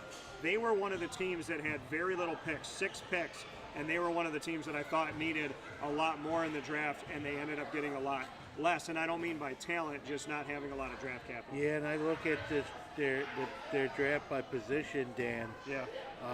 I don't think they addressed some needs. You got Josh Jacobs at running back, and then that room's a little thin. They didn't draft a running back. I do like their receiver room. I know it's underperformed.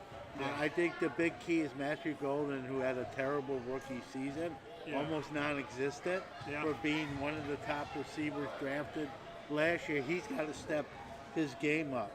But I get why they didn't draft a receiver, but they really did not draft much on offense.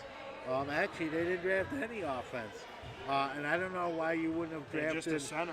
Yeah, I don't know why you didn't draft a running back, because after Jacobs, that room is kind of thin. And in running back age, Jacobs is no spring chicken. I know he's still talented. Yeah. But I look at this draft, and again, I'm not impressed. Like you said, I thought maybe they could acquire more picks, make some different choices.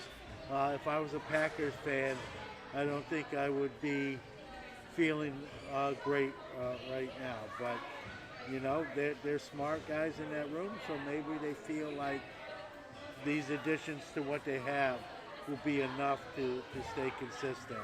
Yeah. Yeah, so I mean, when we look at it, I think that we're in a place right now where the Green Bay Packers have not really assessed a lot of what they needed to assess. Going heavy defense and then essentially believing Trey Smack can be your kicker week one, I mean, that's all well and good. You need to help your defense, but do they have enough weapons on offense? Do they have a guy behind Jacobs at running back? Do they have anybody consistent at wide receiver? Do they have anybody consistent at tight end? I mean, Green Bay is, I'll tell you this right now, they don't look scary offensively. If you would have told me before the draft that Green Bay is not going to really pick any skill set positions, running back, receivers, or tight end, I would have thought you crazy. That's exactly what happened. Yeah. So I think we could see Green Bay be potentially the worst team or third out of fourth in the NFC North at the end of this season. The Houston Texans drafted in the first round, 26th overall, and they take Keelan Rutledge out of Georgia Tech. Shout out to those Georgia Tech players getting drafted, and shout out to what Brent Key is doing at Georgia Tech, offensive guard there. Caden McDonald, who I thought could be a first-round pick, Houston steals him at the top of the second round, in my opinion, out of Ohio State at D tackle. He was one of 5 Ohio State players to go to the draft and be on site in Pitt.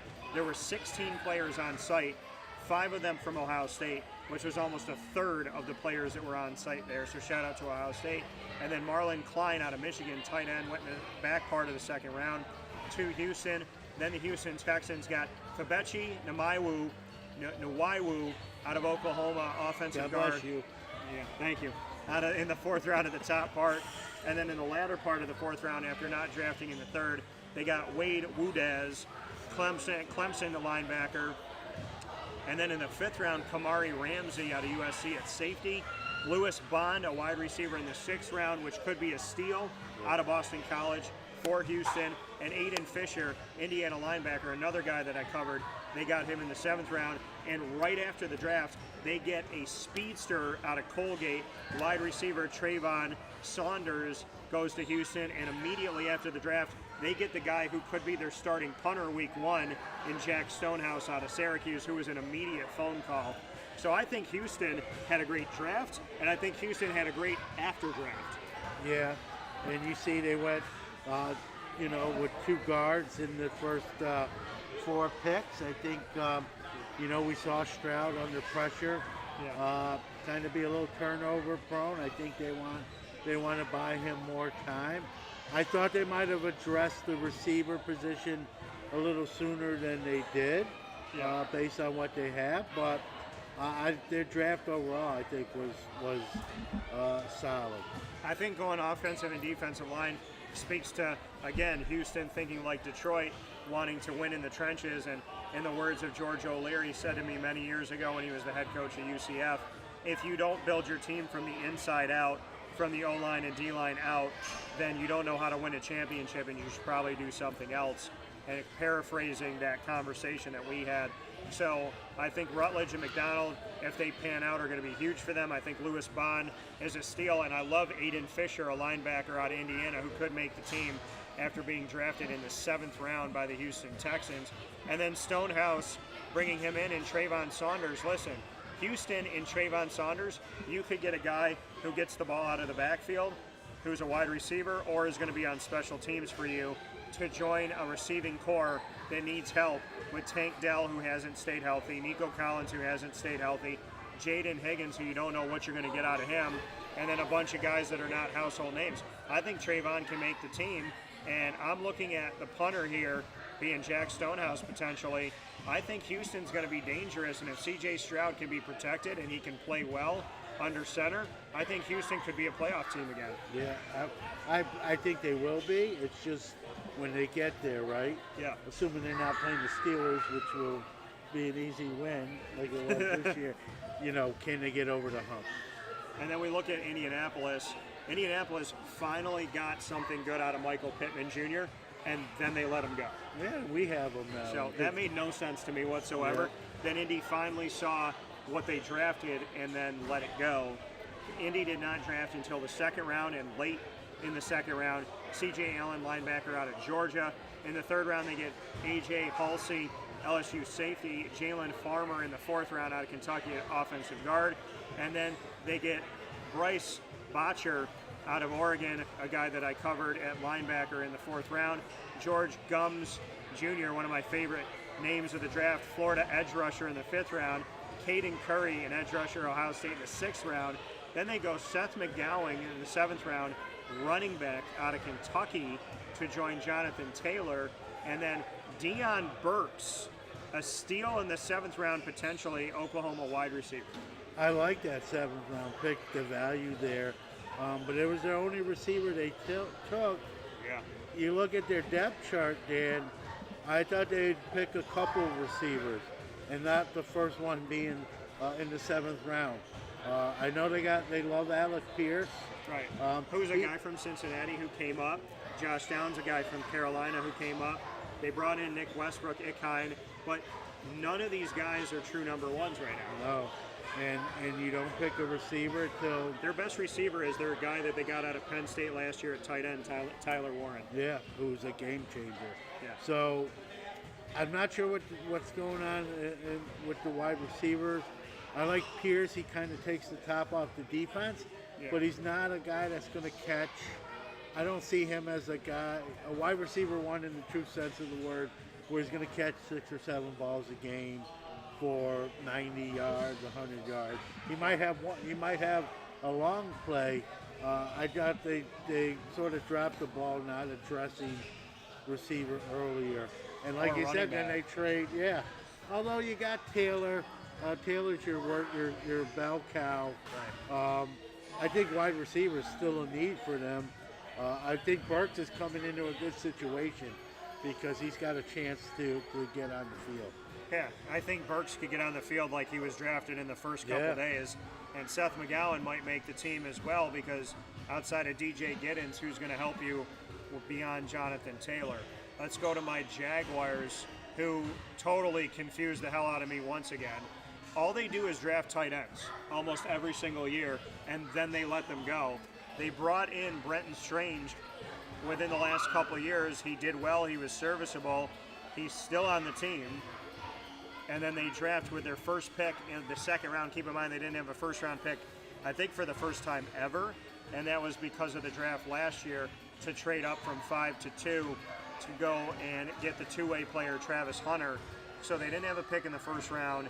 They go and they get a second-round pick at the back half of the second round out of Texas A&M tight end Nate Borchkircher.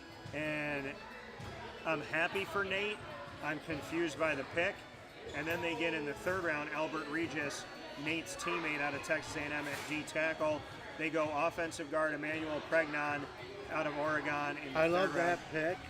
I love the Pregnon pick. I like him a lot. Well, they've needed help on their offensive line for a million years. They can never seem to keep an offensive line healthy. They never have consistency, and they never have depth. And then in the third round, Jalen Husky, Maryland corner. Wesley Williams, who I covered in college, Duke edge rusher in the fourth round, I think is a steal. And then they get another friggin' tight end in the fifth round at Tanner Koziel out of Houston. Then they go wide receiver Josh Cameron in the sixth round out of Baylor, wide receiver C.J. Williams out of Stanford in the sixth round. And then they go edge rusher out of Washington, Zach Durfee in the seventh round. And then in the seventh round, their last pick for the Jaguars, Parker Hughes, Middle Tennessee linebacker. Jacksonville, you have spent the better part of the last 5, 6, 7 years drafting tight ends and not keeping them. Yeah, I have no idea why your first pick of the 2026 NFL draft, when you can assess linebacker, you can assess O-line, D-line, you can assess your DBs. Jacksonville should have went O-line, D-line. In my opinion, they have two guys on the edge that are now going to have their hands in the dirt. They had Trayvon Walker who can be a linebacker or a D end. You got Josh Hines-Allen, who can be a linebacker or a D end. You have a guy that you let go of over the last few seasons in Calebon Chason, who can be a linebacker or a D end. Your hybrids are now going to your D line, which means Foye Oluokun has no help at the linebacker position. Why you would not go for a linebacker with your first pick in the draft, which is in the second round, your second pick in the draft, go linebacker heavy, go O-line, D-line if you're not going to go linebacker. They did not need a tight end. I have no idea what they were thinking. And then to go and get wide receivers in the 6th round, Jacksonville, once again, you have completely and utterly confused me, let me down, and though you've had different GMs in the history of your team, it feels like you have the same general manager when you continue to do things that make no sense to me. You have Brenton Strange, who proved to be a steal. I know you may need some depth, but again, beyond Foye Oluokun, I don't know what you're doing at the linebacker position. Yasir Abdullah's been there, but he hasn't been a starter. Jack Kaiser you drafted recently. There's not a lot of household names. Travis Hunter needs to be a corner because you don't need a wide receiver. And I think that they got enough at wide receiver, at least in the top 3 guys, and Brian Thomas Jr., Jacoby Myers, and Parker Washington. I love Parker Washington. I think he's who their finally one. came through. And you got running backs in LaQuinn Allen Jr., Bajal too, and Chris Rodriguez Jr., who you brought in. So again, Jacksonville, you needed to go linebacker, O-line, D-line, and defensive back, and you did not listen to me at all.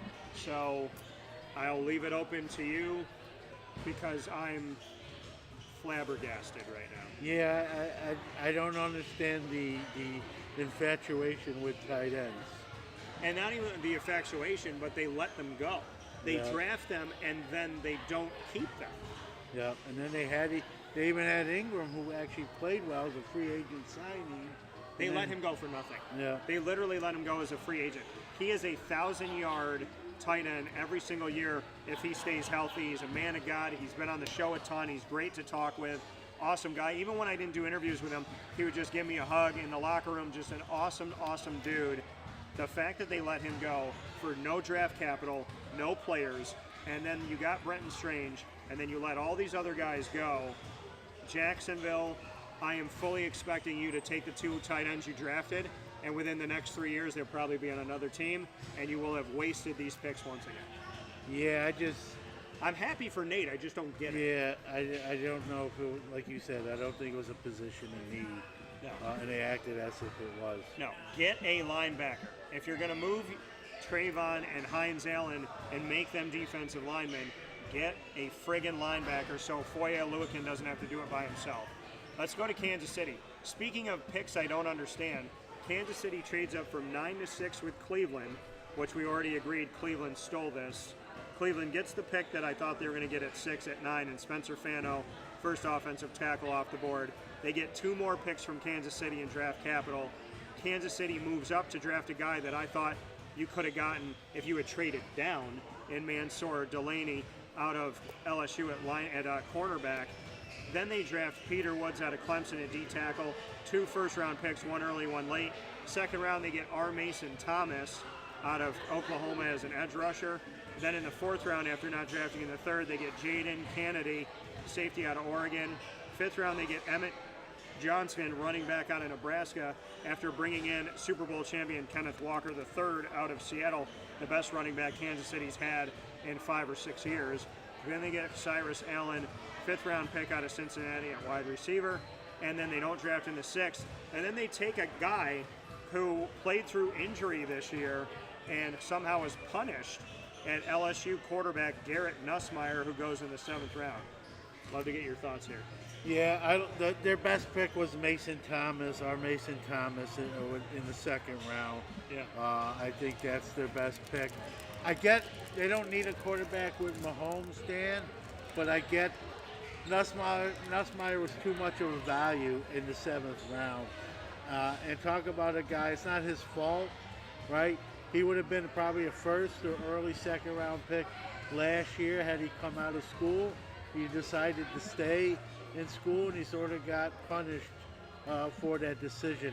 I was sort of hoping Pittsburgh would have took a flyer with Nussmeier rather than the guy that they did take.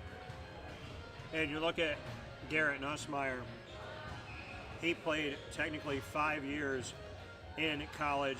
He had 337 attempts 2 years ago. So you talked about if he had come out last year.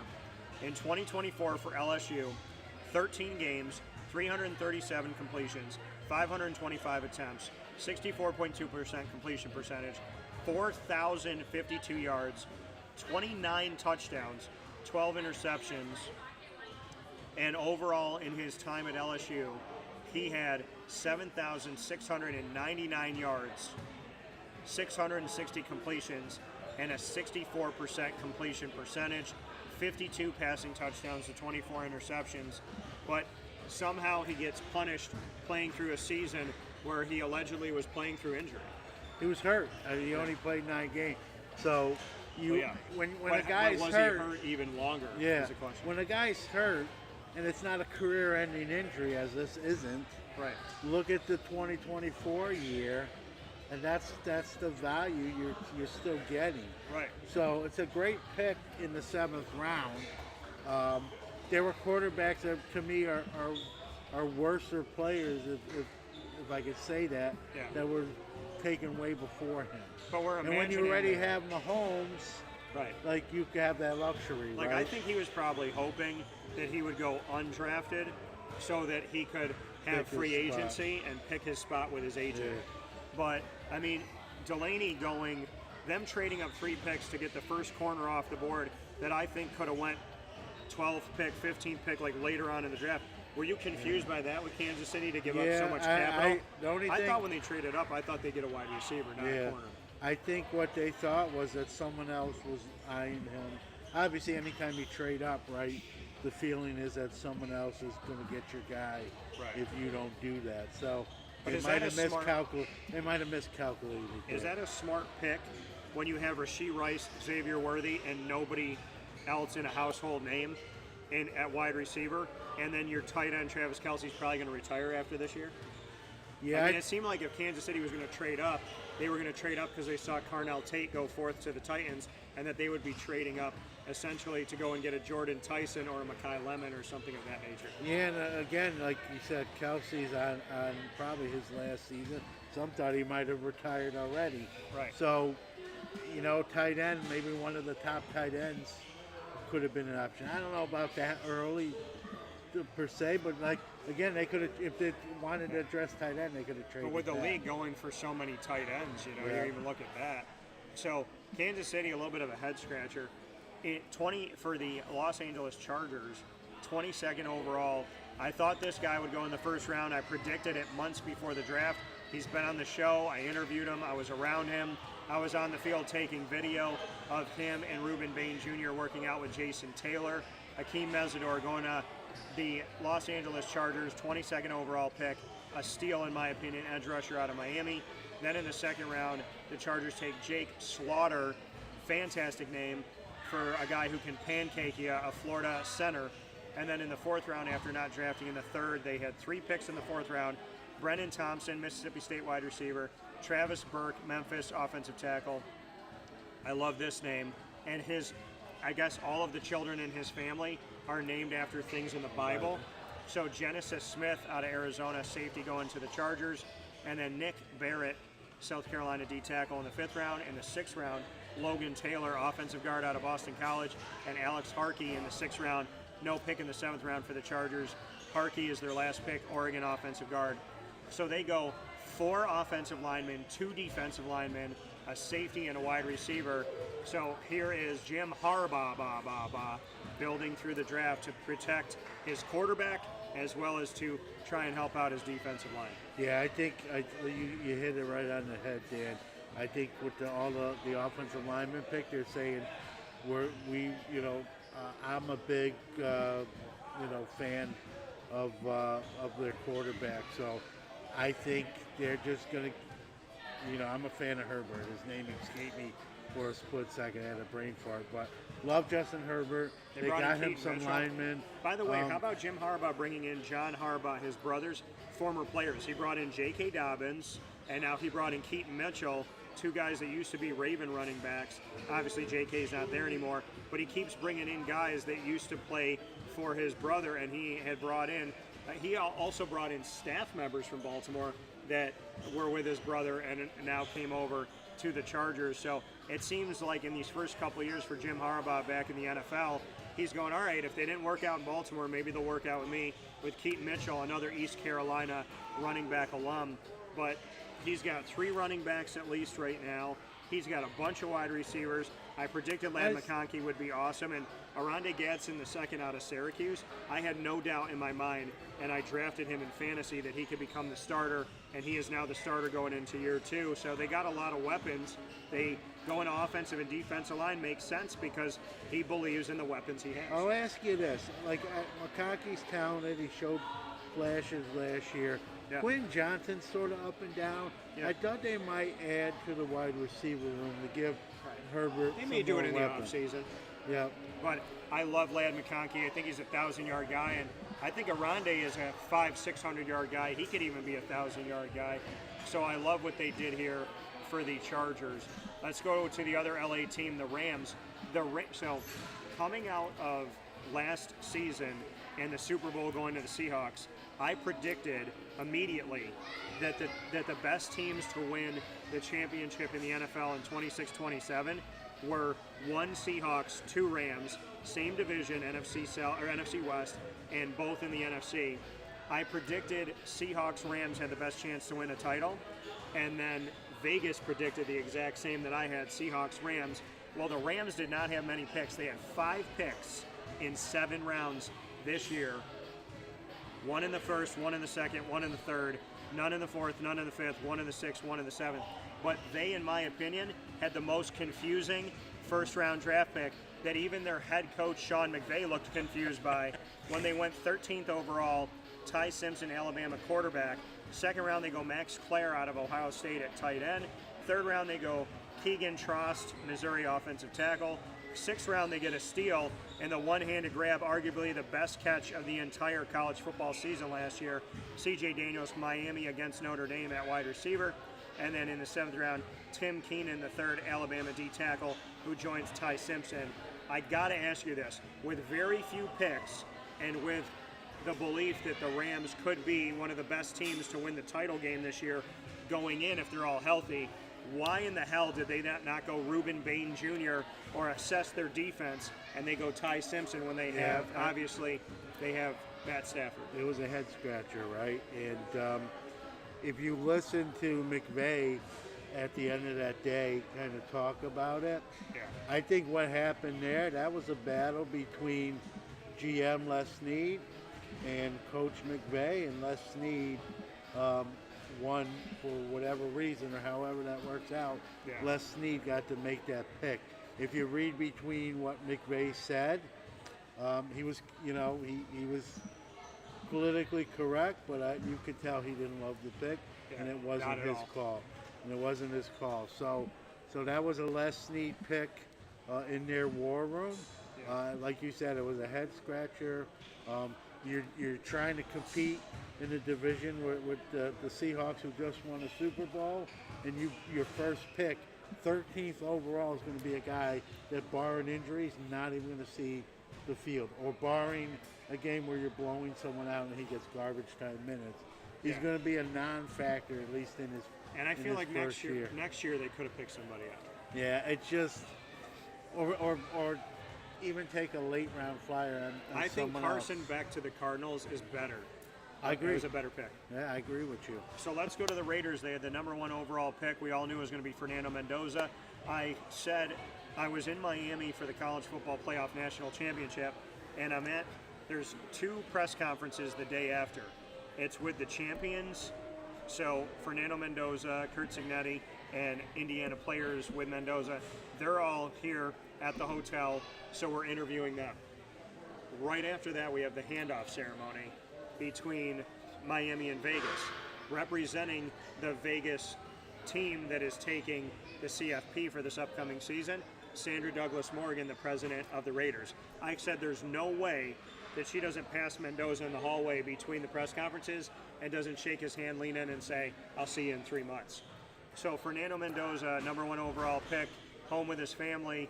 After that first-round pick by the Raiders, we see Traden Stukes, Arizona safety, in the second round. We see Kieron Crawford out of Auburn, edge rusher, in the third round. Trey Zune, the third, out of Texas A&M, center, in the third round. We see Jeremy McCoy, a steal, in the fourth round. First pick of the fourth round, Tennessee corner. Mike Washington Jr., who I've known for almost a decade, coming here out of Central New York, originally from Utica, played for CNS, and went on to play for Arkansas.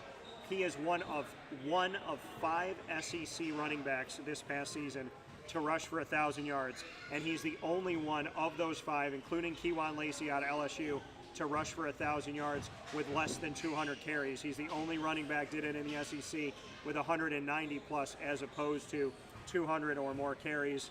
Arkansas running back steal in the bottom of the fourth round, Mike Washington Jr. Dalton Johnson, Arizona safety, in the fifth round. And then Hezekiah Masses, California corner, in the fifth round. Malik Benson, Oregon wide receiver, who was a journeyman who went here late. I thought if he had some more time, he should have stayed, in the sixth round. And then Brandon Cleveland, NC State D tackle, in the seventh round. So going into the draft, I thought the one thing besides quarterback that the Raiders needed to assess was their offensive line. Yep. And out of all their picks, they assessed it one time in the third round with a center. You have Ashton Genty, and you bring in Mike Washington, so they're both going to play. But then you have no household names at wide receiver in Jalen Naylor, Trey Tucker, Jack Beck, Dante Thornton Jr., so they don't assess wide receiver really. You got Brock Bowers. You need offensive line help. You barely assess that with one pick. So I will say this about the Las Vegas Raiders. I like your running backs. I'm confused by your wide receivers. I have no idea what your plan is at offensive line. And when you got Brock Bowers, and you got Mike Washington, and you got Ashton Genty, and you got Fernando Mendoza, who the hell is going to block for him? Yeah, I tell you what, they dropped the ball. I think you hit it right on the head, Dan. Like, you got a Mendoza, the #1 overall pick, a great kid, a great quarterback. You got Genty, arguably one of the better backs in football, and you don't buff your O line up other than a center draft pick. Yeah. Like, what are you doing? Are you, I think that was a big problem last year, and they didn't really address it to me, and it's a little shocking. And they had 10 picks. They had 10 picks. Like, if you told me, well, they only had 6 picks to try to get this stuff done. They had 10 picks and they took one offensive lineman in the center. Like, that's shocking to me. And they didn't take a wide receiver. I love the Mike Washington pick, because after Genty, the cupboard is bare. Now it isn't. But what did you do to buff that lineup? Unless they know something we don't, and maybe they do. I don't know. But I'd rather them take an O-lineman than another running back. I agree. And I have no idea why you wait until the sixth round to take a receiver. And that receiver room's pretty thin. Right. Your best receiver, possession-wise, is Brock Bowers, your tight end, and you let Jacoby Myers go last year to the Jaguars, who was great I at like possession. Tucker, but I don't know if he's ready to be wide receiver 1 just yet. By the way, I have a rookie sweater card of him, so if he does get good, make sure you call me. Let's go to the next team here in our alphabetical order assessment of the draft. The Miami Dolphins, they get a guy who I am really excited about, Alabama offensive tackle Caden Proctor, one of the 16 guys at the draft. They trade down with the Cowboys from 11 to 12 so the Cowboys could get Caleb Downs. And then they get another pick, 27th overall, out of San Diego State at corner. They get Chris Johnson, who I had going right around this placement in the draft. So they get 2 first-round picks. And then they get a guy I love who had probably the biggest cowboy hat I've ever seen in my life when I was covering the Capital One Orange Bowl at the Hard Rock Stadium, home of the Dolphins. His last college game, he goes off the field, bittersweet for Texas Tech, losing to Oregon, and now his first game as a pro is going to be in that same state. He's going to be back in that same stadium. So he walks off the field with his girlfriend, and he walks by me in silence. There is nobody else on the field. Jacob Rodriguez out of Texas Tech, the linebacker, drafted in the 11th pick of the second round. He leaves the field in a loss where the team didn't really show up on offense. he comes back here as a Dolphin because God is great. And he's joined by his teammate drafted right after him to the Dolphins, Caleb Douglas, wide receiver in the 3rd round. Then they get, Will Kaczmarek, Ohio State tight end in the 3rd round. Then another pick in the 3rd round. They get a steal, in my opinion, and wide receiver out of Louisville, Chris Bell. So you see that Miami lets Tyreek Hill go and brings in 2 wide receivers in the first 3 rounds. Then in the 4th round, they get an edge rusher out of Texas and Trey Moore. They get a linebacker out of Pitt and Kyle Lewis. 5th round, they get Michael Taffy, safety out of Texas. Kevin Coleman Jr., another wide receiver out of Missouri. 5th round, then they get Sidhu Traore, Mississippi State tight end in the 5th round. And then they get an offensive guard, DJ Campbell, in the 6th round out of Texas. It could be a steal for them. And Max Llewellyn out of Iowa in the 7th round, edge rusher. We go from the Raiders, whose draft we didn't like. I love Miami's draft. I love Miami's draft. Jacob Rodriguez, to me, was a 1st-round linebacker. They got him in the 2nd round. Yep. He's going to be in on every play. He's that kind of player, as you well know. They addressed so many needs. They had 13 picks, and they really did a good job. I think you look at a lot of these guys, Dan, and they got them like lower than they should have been. In other words, they got great value. Yeah. Like some of these guys should have been picked sooner. Got a ton of SEC guys. They fell to Miami, and they made great picks. Like, I think they made great picks. They addressed the receiver room with multiple wide receivers, 2 tight ends, both sides of the trenches with a lineman and D linemen. If Malik Willis can play well for them, they could be one of those surprise teams that we don't talk about. Yeah. Or Quinn Ewers, we could see him. Yeah, that too. So I think they had one of the better drafts. Someone might say, well, John, if you have 13 picks, you better hit on some. But I think, like, even Kyle Lewis, the linebacker from Pittsburgh, where they got him, it's like every guy they got should have been picked before. Great value. Yeah, so like whoever was, kudos to the GM there. I think they did a very one of the best jobs, honestly, in the draft. Yeah, and I will tell you this right now. Quinn Ewers is from Texas. Trey Moore's from Texas. Michael Taffy's from Texas. DJ Campbell's from Texas. Then you got Jacob Rodriguez and Caleb Douglas from Texas Tech. So essentially, the Miami Dolphins are Texas East now. So I think Miami could be a playoff team if their quarterback situation can get right. Yeah. Let's go to Minnesota. Speaking of a quarterback situation, they bring in Kyler Murray in the offseason, and I had said for the last couple of years, I wonder how long Arizona's going to keep going with this Kyler Murray project. Well, they let go of it. He is now in Minnesota with J.J. McCarthy, who's supposed to be the starter but has to stay healthy and hasn't done that in his first couple seasons. Minnesota in 18th overall. They get Caleb Banks out of Florida at D-tackle, a guy I did not have on my mock draft first-round board. Then in the 2nd round, they take Jake Golde out of Cincinnati at linebacker. Dominique Orange, who should have played for Syracuse, Iowa State D-tackle in the 3rd round. Also in the 3rd round, they have back-to-back picks for Minnesota. Caleb Tiernan out of Northwestern O-tackle. Jacoby Thomas, Miami safety, another guy who I covered. And then in the 5th round, they have 2 picks.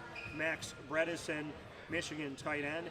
And then Charles Demings, Stephen F. Austin, cornerback. In the 6th round, Damon Claiborne. What a friggin' steal for a team that desperately needs a running back. And they wait until the 6th round to get one. I don't know how the hell this guy was available.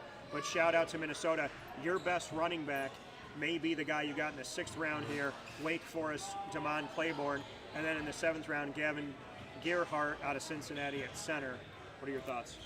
I like you said, the Claiborne pick. They do need a back. They're putting a lot of eggs in the Kyler Murray basket. Yeah.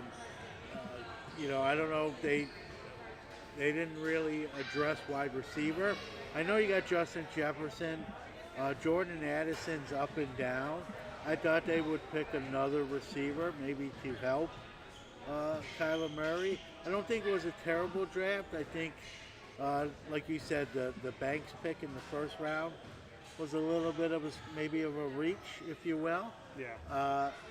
I think they could have went in a different direction. I don't think it was a terrible draft, but I think they could have been better too. I think they should have done a lot more in assessing their front line of their defense, their wide receiver. I'm happy that they went and got, they got two interior D linemen in Banks and Dominique Orange, because right now they have a wide open spot in their defensive line. Hopefully one of those guys can close the gap. So, I'm happy that they did that, but I'm looking at Minnesota saying, where are you going to be at wide receiver? And again, Damon Claiborne,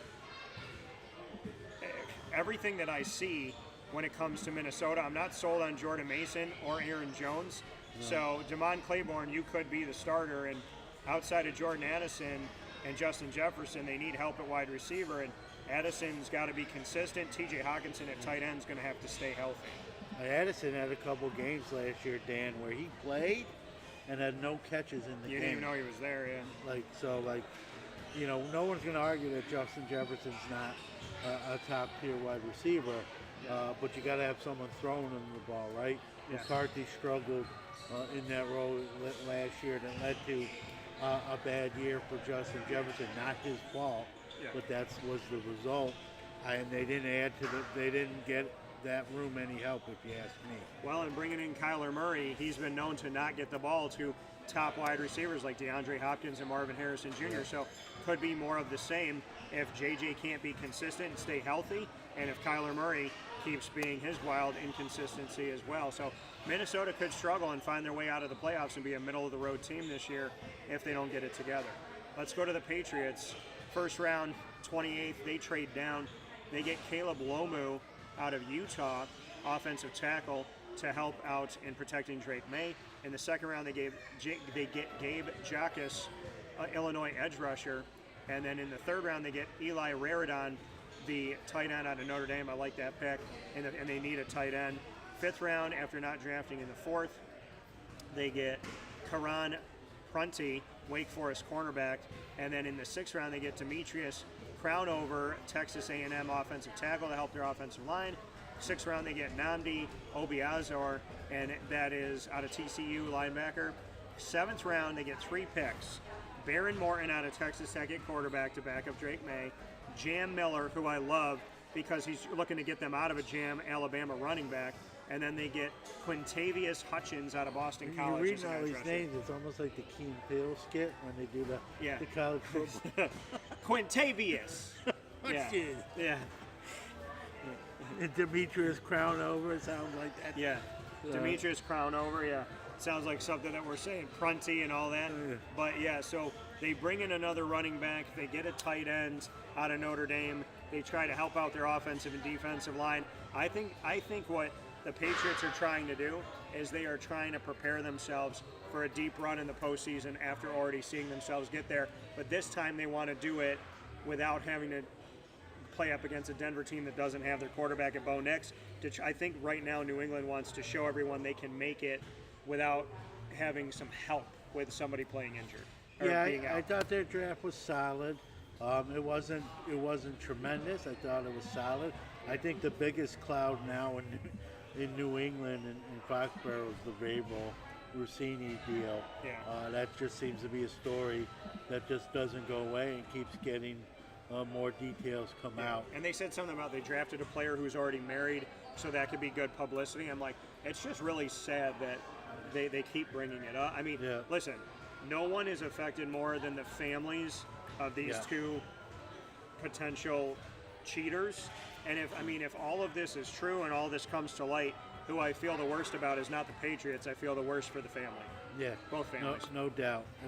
But those kind of distractions can sometimes spill onto what happens on the field and in the locker room. And the thing is if you don't have morality and values, why would your players want to listen to you? Yeah, you kudos to you right there. That's where I was going with it. You're going to get your head coach stand in front of you and say, I need loyalty, and they're going to look at him and they're going to say, your wife doesn't have it. Yeah. Your kids don't. Oh, by the way, he is playing, or of any coach to do this, he's doing it for the right owner, Robert Kraft.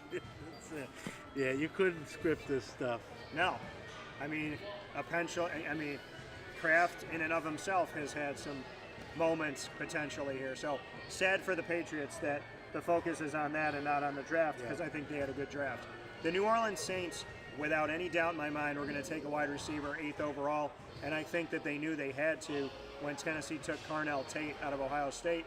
So the Saints in the first round take Jordan Tyson, Arizona State wide receiver. Second round, they take Kristen Miller, Georgia defensive tackle. Third round, they take Oscar Delp, Georgia tight end. Fourth round, they have 2 picks, Jeremiah Wright, offensive guard out of Auburn, and Bryce Lance, North Dakota State wide receiver. Love seeing that, and another Lance in the NFL besides Trey now. And then in the 5th round, Lorenzo Styles Jr., Ohio State safety. 6th round, Berrien Brown to the Saints out of LSU at wide receiver. TJ Hall in the 7th round, Iowa corner. So they take 2 DBs, 2 wide receivers, or pardon me, they take 3 wide receivers, 2 DBs, they take a tight end. Obviously the Saints are telling you, we need help scoring, we need depth in scoring, and then they went a little bit of help, O-line, D-line, and then they went to safety and corner later in the draft. But I think what the Saints are telling you in the here and now is we need scoring, we need guys we can lean on. We've leaned on guys we've drafted, and it hasn't worked out. Yeah, they got 2 wide receivers. They didn't take any running backs, Dan. I thought they could have went. Shocking though, right? Because what's going to happen with Kamara? But they brought in Travis Etienne Jr.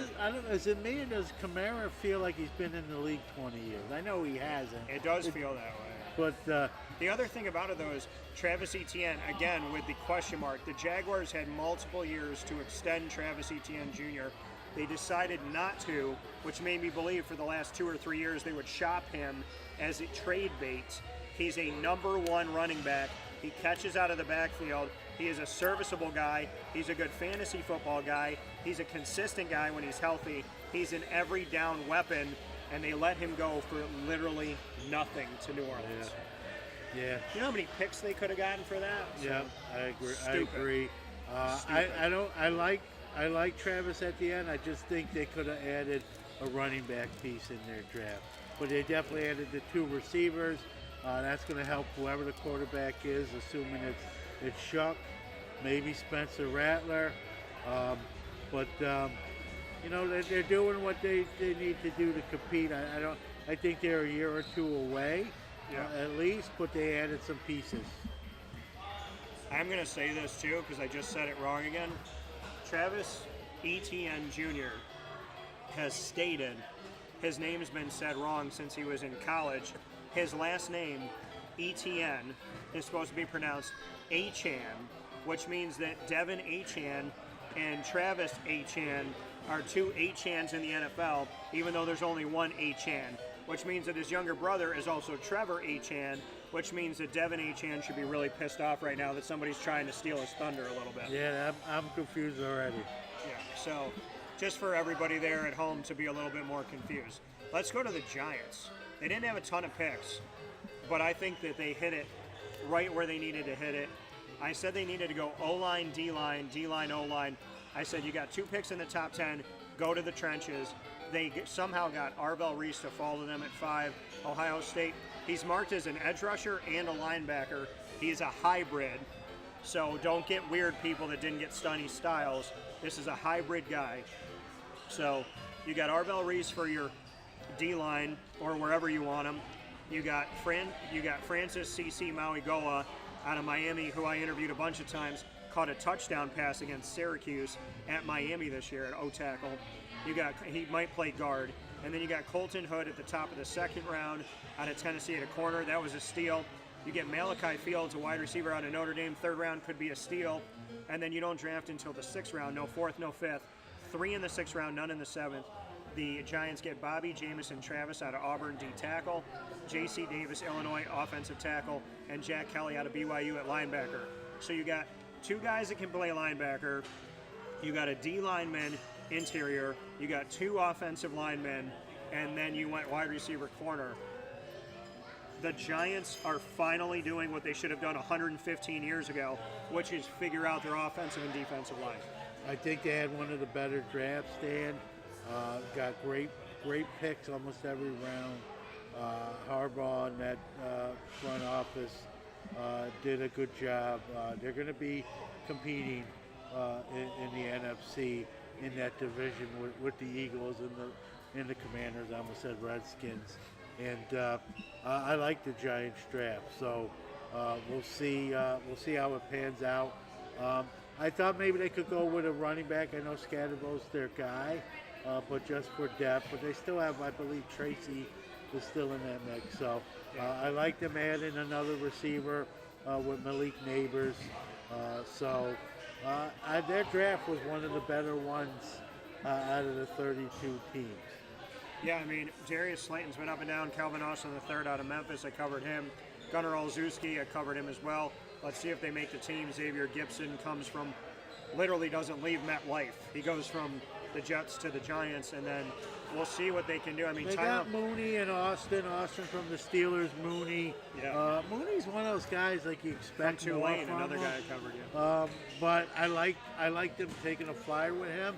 I thought maybe they could add another the receiver. I think they're going to be okay with their draft pick.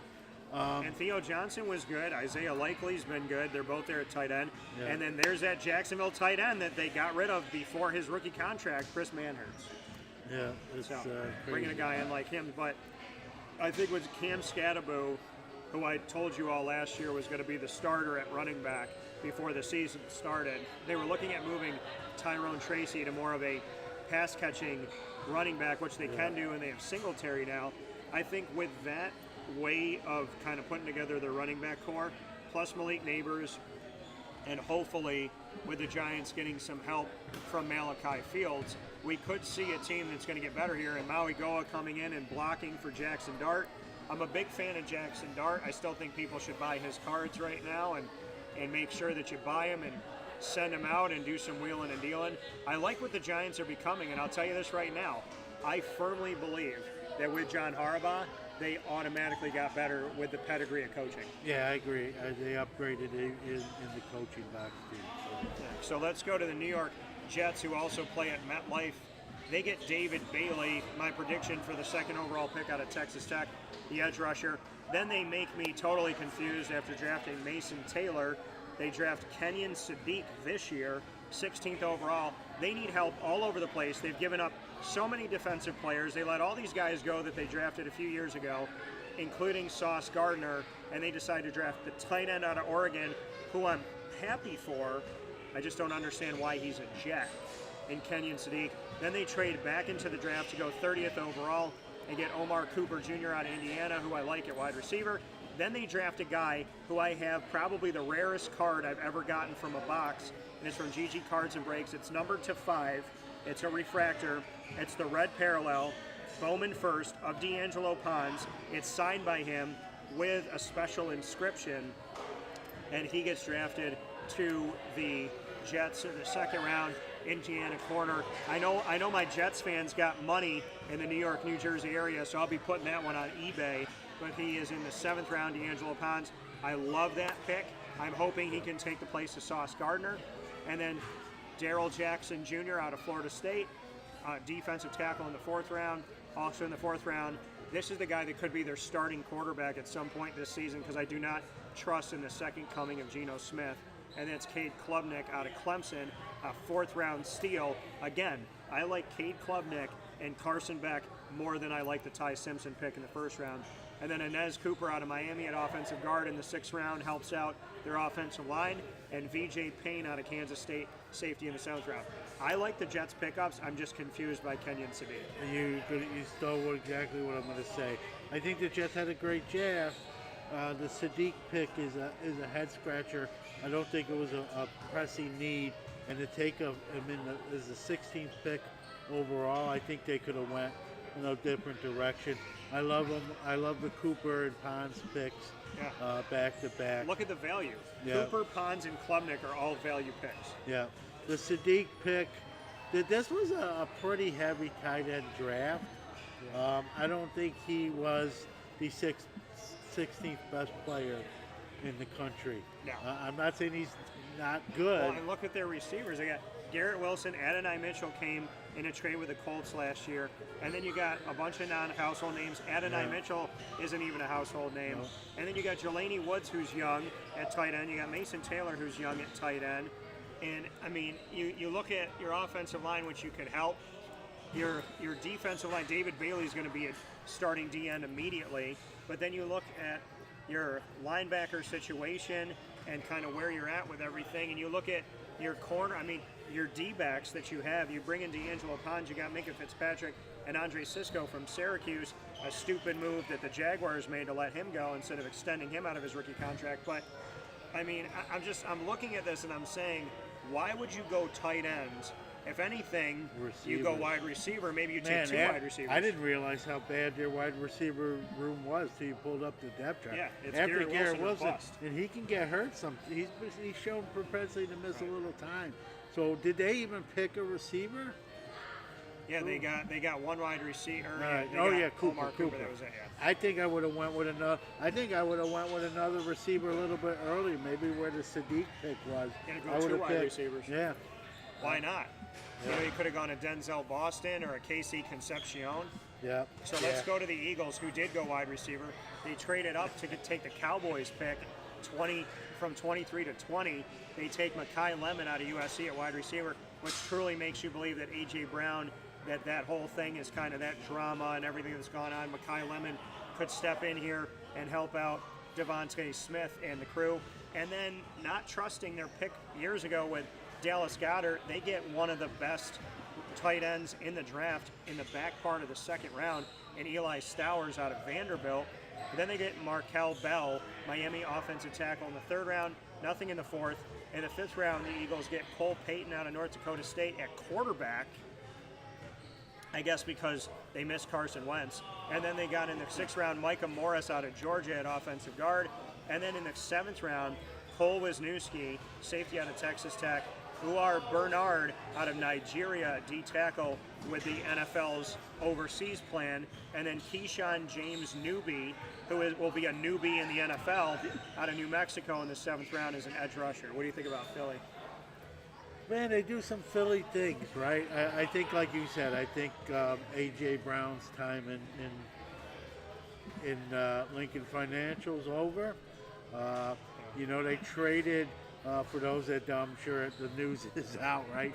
The Steelers were on the phone with Lemon, telling him there was about to be a Steeler. And I think they showed him on the phone. Yeah. So people probably thought he was on the phone with Philly, and he wasn't. Yeah. Or Dallas. And then Philly trade. How about Philly trading with a rival to move up? That was what struck me the most. So does Dallas hate McCarthy that much that they would trade with Philly to stop him from getting And I'm Lemon? also thinking in my head, think about a few years ago when Philly traded up to be right above Dallas, when Dallas could have taken Dallas Goedert and had Dallas in Dallas. Philly went right above them to steal him, and now they go above Pittsburgh to steal Mekhi Lemon. Yeah, but trading with Dallas was like the head scratcher to me, Dan. Well, it's like Kansas City and the Bills. Like, they go up against each other in the playoffs, and you see Kansas City lose Tyreek Hill, who's fast. So then you let them get Xavier Worthy at the pick you would have been in to go up against you. But at least they're not in the same division. I mean, Dallas and Philly are in the same division. That one was a whole weird. I don't know. I've never seen that like that before, at least to my recollection. So now you got Mekhi Lemon, Devontae Smith, Dallas Goedert, Eli Stowers, Tank Bigsby, Saquon Barkley, Jalen Hurts. You got a real strong offense, but now the question becomes, do you have enough depth on the offensive line? And defensively, you have Cooper DeJean, but besides him and Quinion Mitchell and whatnot, and Jordan Davis, Jalen Carter, what are you going to do, Jeremiah Trotter Jr.? Do you have enough on the defensive side of the ball? Because they really didn't address defense in the draft. Yeah, their offensive coordinator got canned. They got a new guy in there. So I think they feel like if they can put points up, their defense is good enough just to win games. Yeah, and that might be what they're going for right now in Philadelphia. As we shift to your Pittsburgh Steelers, we go from one end of the state of Pennsylvania to the other end, and it makes sense that God put these cities on opposite sides because they really don't like each other. The Pittsburgh Steelers, they wanted to, I thought that maybe they would take Ty Simpson at 21 because of the drama with Aaron Rodgers. They take Max Ianacker out of Arizona State at offensive tackle, whoever's going to block for their quarterback. In the second round, the Pittsburgh Steelers take Jeremy Bernard, Alabama wide receiver. Then in the third round, they do take a quarterback, but they take a guy that I still think has not proven himself, in Drew Aller out of Penn State. In the third round, they had 2 more picks, Dalen Everett, Georgia corner. Then they take another O-tackle, Jennings Dunker out of Iowa offensive tackle. And then in the fourth round, they take Caden Wetchen, Iowa wide receiver, teammates there. Then they get a guy who I love his story. This guy was a walk-on at Wisconsin, banked on himself, paid for his education, and then transferred to Indiana, and then had the first touchdown of either Miami or Indiana in the national championship game. And then I got to meet him on the field and his former teammate at Wisconsin to interview 5th-round pick by the Pittsburgh Steelers, Riley Nowakowski, who has one of the greatest faith-based God stories and banking on himself. Indiana tight end going to them in the 5th round, in the back half of the 5th round. Gabriel Rubio in the 6th round out of Notre Dame, D tackle going to Pitt. And then they take in the 7th round Robert Spears Jennings out of Oklahoma at safety. And then speaking of one of the best stories, probably the best response by everybody in Pittsburgh, and a response that was extended, expanded through numerous picks because nobody could get enough of this guy. A guy that I covered at Navy. Big time shout out. I texted head coach of Navy, Brian Newberry, who was excited about this, and Landon Robinson, the fact that Eli Heidenreich, who's down as a running back but caught balls as a wide receiver, Eli Heidenreich from Navy, 7th round pick, 14th pick in the 7th round, and he had probably one of the greatest moments in NFL draft history with the Pittsburgh fans. It looked like it was an Eli Heidenreich Rolling Stones concert. Yeah. And between him and Riley Nowakowski, I think the Steelers stole the draft with 2 of the best stories of the NFL draft in 2026. Yeah, and Heidenreich is a local. He's from Pittsburgh, so that's where a lot of that came in. I think when you look at, I don't hate their draft. I hate the Drew Aller pick, Dan. I think. Do you think they were going to go Ty Simpson? If you're saying if he wouldn't have picked at 13, I'd love to find out, right? Yeah. Only they know for sure. They're not going to tell you at this point because they don't have them. Yeah. I like Hanacor. I think they had, Lemon basically got swept. They got the rug swept out from under him with Lemon. Yeah. I didn't love Lemon, so that wasn't as crushing as it seemed. It was more embarrassing because here the draft is in your town, and then that happens on national TV. But you do have Michael Pittman Jr., you do have DK Metcalf, and I think one of the greatest steals for Pittsburgh in the offseason is a guy that never panned out in Dallas, but then had a great season in Carolina, and I don't know why Carolina let him go, which is Rico Dowdle. Yeah. I like where they're going. If they can figure out this darn quarterback, right now they have Will Howard and Mason Rudolph and Drew Aller, who hasn't lived up to expectations. Going back to their picks, I like Hanacor. I didn't like the pick as much when they made it, but when I look more into him, I do like him. He's going to probably plug and play and start right away. He's a little bit of a project, but I think he's going to be good long term. I love the Jeremy Bernard pick as well. I actually like him better than Lemon. So they sort of saved face with the Bernard pick. The Aller pick, I literally, when that pick was announced, I did this. Yeah. Why? You could have got him. If they like him, I get it. Like if McCarthy, who's a quarterback you whisperer. could have gotten him as an undrafted free agent. You could have got him in the 4th or 5th round. I don't even know, I don't know. He was one of the guys that I didn't know if he was going to even get drafted. Yeah, way too early for him. He gets drafted to be ahead of Baron Morton. There's a Garrett Nussmeier. Yeah, he got drafted way too early. I get it if the Steelers secretly liked him, but they reached picking him too soon. Yeah. I like the Jennings Dunker pick. He's going to be good as well. He's a character. So I think they address some of their offensive line issues. Caden Wetjen is a special teams guy. Yeah. I think they went a little too early with him. So And I you don't. got two Iowa players, And their uniforms look. They tend Right. to. I don't know why they always. but these Iowa players, Dunker and Wetjen, you get these two guys to the Pittsburgh Steelers, and they were coached by offensive coordinator of Iowa, former offensive coordinator of Syracuse, Tim Lester. Yep. So we made the connection there. The Wetjen pick, I think they picked him too soon. I don't like the value there. He's a special teams guy. The Aller pick was very disappointing at that point in the draft. The Rubio pick, I'm not a fan of. I like Spears Jenkins. I like Heidenreich. So they finished You're going strong. to like Nowakowski, too. Yeah, I do like him. Because he's a fullback. He's like, they put him down as tight end, but he could be the guy that's blocking for Jalen Warren and Rico Dowdle. Yeah. So I like a majority of the draft. Take Aller, the Rubio, Aller, Wetjen. Those were head scratchers at where they were taken, Dan. And Hanacor, I'm sorry for saying his name. Yeah. There's a lot of different ways of saying his Yeah. name. But I do want to say this. When I think of Pittsburgh, and I think of the jersey I would buy right now, every time I think of them, I say the same thing every time. The Muth is on fire. I love Pat Fryermuth. And they don't use him enough. They Exactly. don't use him enough. Well, just so you know, I like the Nowakowski pick, like you talked about him in Indiana.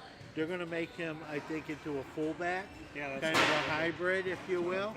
That's what he was. Yeah. Because he said that. He said, like, I'm a fullback, and he talks about the dying breed, and he talked about it during the college football playoff, even though he's written down as a tight end. Let's go to Seattle. Seattle, to me, did one of the best things. They stayed in the first round as the national champion, and they draft a guy to plug and play with the loss of Kenneth Walker III to the Chiefs. Now Jadarian Price steps in from Notre Dame. His teammate Jeremiah Love goes at the beginning of the first round to the Arizona Cardinals. I think Jadarian Price could be a steal of the first round by Seattle, who stayed in and took him.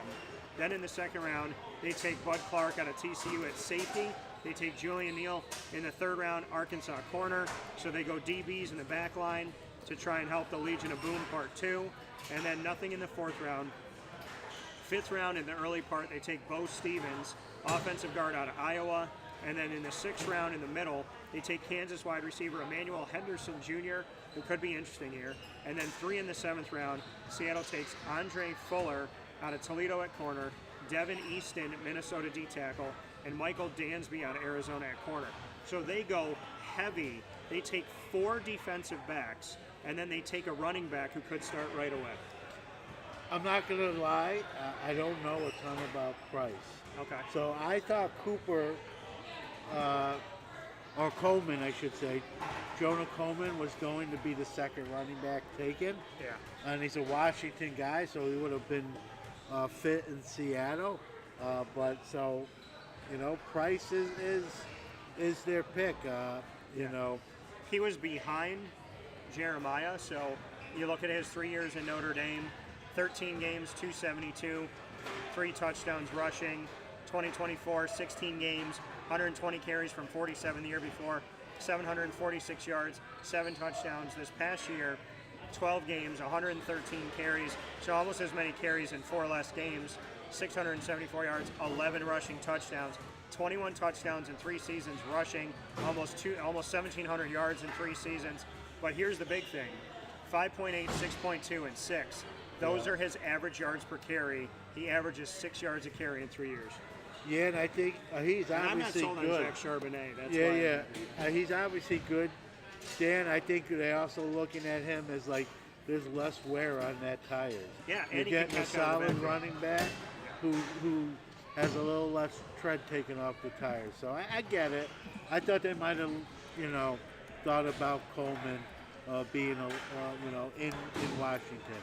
Well, and I think what they can really do here is when you look at Zach Charbonnet and you look at the fact that he's a guy who's had 33 and 42 reception seasons, I think Charbonnet Charbonnet is never going to be the every down guy by himself. So I think bringing in Jadarian Price and letting him run between the tackles, you're putting Charbonnet in a place where he can be a pass catching and maybe a third down guy, which I think they're going to complement each other. And I think Price is going to play right away. We're going to give you our last few here. We got 4 more to go. Let's go to Seattle. Or not Seattle, San Francisco. We just went to Seattle. So San Francisco, in the second round, they have the first pick. They take, because they traded out in the first round, they get Dejon Stribling, wide receiver out of Ole Miss. Third round, they have 2 picks. Romello Height, Texas Tech edge rusher. And then I love this guy. I interviewed this guy. I love his faith in God. He bet on himself. He was not a high D1 guy when he came out from high school to college, and he just won a national championship in the college football playoff. Love this guy. Kalon Black, third round, late part of the third round, to San Fran, out of Indiana at running back. I don't like that he's behind CMC, but I do like that he's got a shot. And I mean, CMC also doesn't stay healthy all the time, and CMC throws, catches, and runs. So Kalon Black might be more of that guy, not a lot of wear and tear, to be a between the tackle guy to help out an older CMC, who I pray stays healthy. Grayson Halton, 4th round, 3 picks in the 4th round for San Fran. Grayson Halton, Oklahoma D tackle. Carvin Willis, Washington offensive tackle. Ephesians Brysock, Washington corner. So you got Ephesians and Genesis both being drafted in the 2026 NFL draft. And then Jaden Duggar out of Louisiana at linebacker in the 5th round.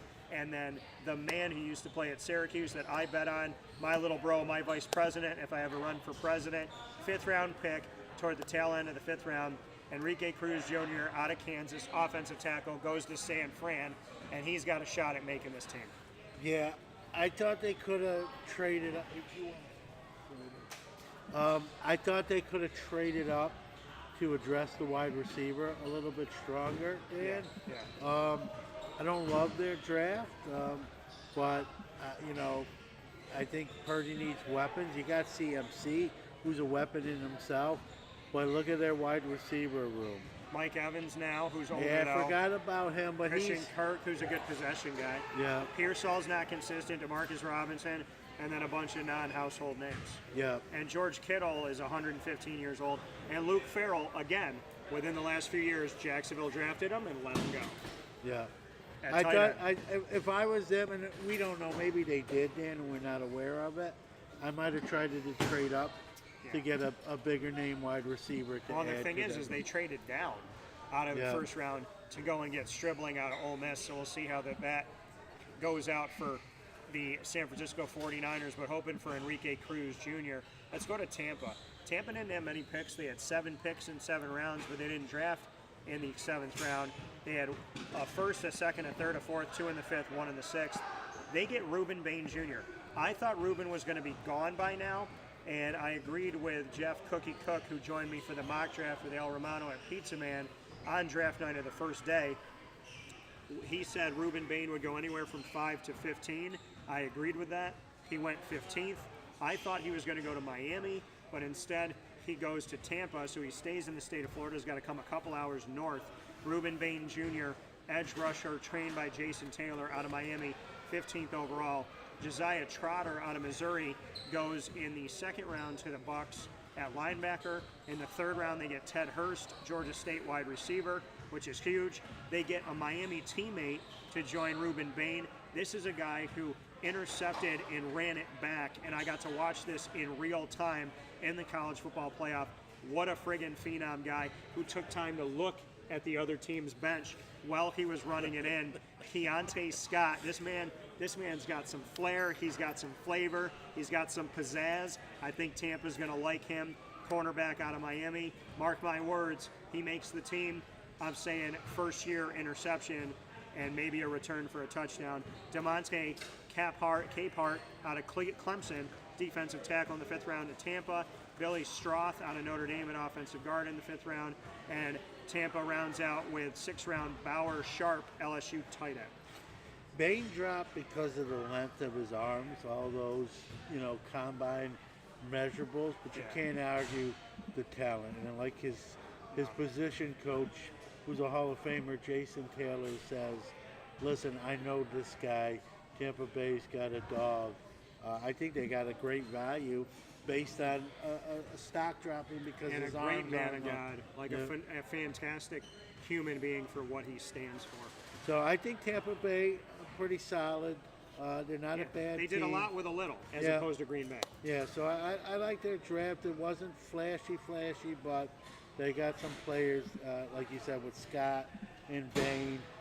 They're going to make some plays. And I think when you get guys that kind of stay home, Yeah. I think that there's something to that. I think it matters to the guys. When I hear Bain, though, I just want him to say, "Oh, Tampa Bay, you think you're good, do you?" I would love to hear that a little bit more from Ruben Bain. Let's go to Tennessee, our second to last one here in alphabetical order. Tennessee didn't have a ton of picks. They cannot, I repeat, cannot, and I said this on Draft Night Live, they cannot help themselves from having a pick in the top 10 and taking a wide receiver. They go and they get a player and they see how good the player is, and then they let the player go because they don't want to pay for that player. Then they try and get another player that's cheaper in the draft, and then that player doesn't pan out. Now they go get another one. They get Carnell Tate. I like it. I'm excited for him at Ohio State. I thought he was drafted too high at number 4 because, again, Tennessee cannot help themselves from drafting a wide receiver in the top 10 picks. If they're in the top 10, folks, it doesn't matter who's on their roster, they're probably going to take a wide receiver. Look at their recent history. And then in the first round, they trade back in 31st overall to get a guy that fell to them, I thought would go sooner, Keldrick Falk, Auburn edge rusher. In the second round, later part, Anthony Hill Jr., Texas linebacker, and to some people fell a little bit lower. Nothing in the third, nothing in the fourth, 2 in the fifth. They get, at the top of the fifth, Fernando Carmona, Arkansas offensive guard. Bottom of the fifth, they get a guy who I got one of his Penn State cards. This is a guy that was not thought of a lot, but could end up being a steal to a team that desperately needs a running back. Nicholas Singleton out of Penn State, 5th round, bottom part to Tennessee. And then in the 6th round at the top, they get Jackie Marshall, Baylor D tackle. They get Pat Coogan, who I love out of Indiana, in the middle part of the 6th round, center from the championship team, who went from Notre Dame to Indiana but stayed in the state of Indiana. Now he's in Tennessee. And 7th round pick, Jaron Canuck, Oklahoma tight end. So Tennessee going after their O-line, their D-line, trying to address issues, and now they're looking for a starting wide receiver. And don't be surprised if Nicholas Singleton and Syracuse alum Will Nixon, who's going to rookie minicamp, could try and make this team, because I don't think they truly believe in Tajay Spears or Tony Pollard. Yeah, I think the running back room is a need. I agree with you. The Carnell Tate pick is kind of questionable. You can't argue with the talent, but with the 4th overall pick, there were some of it. They could have went in different directions. I did hear, if had Love not been picked 3 by Arizona, I think he might have went to Tennessee at 4. I think he definitely would have. And so I think when Love came off the board, obviously Tate was the best player, at least on Tennessee's draft board, and that's why they made the pick. I think their draft is solid, but they've got a lot of holes to fill. If they believe Cam Ward's the guy, I think they've tried to address getting him some protection. Yeah. When you look at their wide receiver room, there's some openings there big time. He likes Io Manor, who they drafted last year. He liked him in the preseason, and as the season went on, he kept going to him. Wendell Robinson showed up for the Giants when injuries happened, so maybe he can show up for Tennessee. But Carnell Tate's going to be the number 1 guy automatically. Yeah. The question becomes, does Tennessee have an every down, every play, every game, all season long, multiple year guy in who they have at running back, and now with Carnell Tate? Yeah, what I would have done maybe, see what you think of this, with the Tate pick, I get the need for receiver. We're looking at their depth chart. It's pretty bad. Yeah. What about maybe trading back some spots, getting some additional pick, and still picking another decent wide receiver on the board? I guess that's what I would. And again, we don't know what went down or what was attempted. But I might have tried to trade back a little bit, still get a receiver. and get extra picks. Yeah, I think if you're Tennessee and you see Jeremiah Love go to Arizona, it's a little bit of a twitch scenario, and you don't want to make a knee-jerk reaction. Again, it shows you it doesn't matter the coach, it matters the front office. The front office is obsessed with taking wide receivers early, but then you look at how many of those receivers are on the team now, and they're not. None of them. So will Carnell Tate fall into that? Hopefully not for Tennessee, but we'll see. The Washington Commanders, our final team in alphabetical order, assessing the entire 2026 NFL Draft with Sports Card Nation's John Newman, myself, Dan Tortora of Wake Up Call, in the Travel Great Lakes Honda City Studios at the Baldwinsville YMCA, proudly presented by GG Cards and Breaks. Washington only had 6 picks. They get in the first round because this guy fell to them. I don't know how you don't take the best available player, which was this guy, I think, at the time, and Sonny Styles out of Ohio State at linebacker, 7th overall. And then they pick, not in the second, in the 3rd round, Antonio Williams, a wide receiver out of Clemson. Some people think they need another wide receiver. They got one. Joshua Josephs, Tennessee edge rusher in the 5th round. In the 6th round, 2 picks, 1 early, 1 late. Washington takes Katron Allen out of Penn State, which some people may not think much of, but he could make the team. And then we look at Matt Golbin, Michigan State center, and then they take Ethan Kaliakmanis, Rutgers quarterback, in the 7th round, and we'll see what Kaliakmanis can do if, gosh forbid, Jaden Daniels goes down again. What do you think about assessing Washington? I love the Sonny Styles. I love the Sonny Styles pick. But then you look at Ja'Cory Krosky-Merritt, who's a rookie last year, Rashad White, Jerome Ford. These guys come in from different teams. Terry McLaurin doesn't have anybody behind him. Diami Brown is back in Washington after a year in Jacksonville. They need help at tight ends. So it seems like they didn't address a bunch of issues, but they did get Sonny Styles. I think they nailed the Sonny Styles pick, and then after that it got a little dicey for them. I think it got a little loose on the rails. I get the Williams pick. Do you got to pick a Kaliakmanis in the 7th round? I mean, he's not going to be, I get it's a depth piece, but, who, depending on who else is still left, I might have went in a different direction than that pick. I thought they had more pressing needs than to go that direction. It wasn't terrible, but I wouldn't give him a super high draft grade. That's for sure. And that former high draft pick from the Tennessee Titans, Treylon Burks, is now on the Commanders. So we'll see if the Commanders can figure it out, but they need a healthy Jaden Daniels to do it first and foremost. With that being said, this has been the post-draft analysis. All 32 teams, alphabetical order. I don't know anybody else that's going to bring you the draft the way we just did on Wake Up Call with Sports Card Nation's John Newman, myself, Dan Tortora of Wake Up Call from the greater DTBM network. Thank you all for being with us up and down the East Coast, the Midwest, the West Coast, and all around the globe.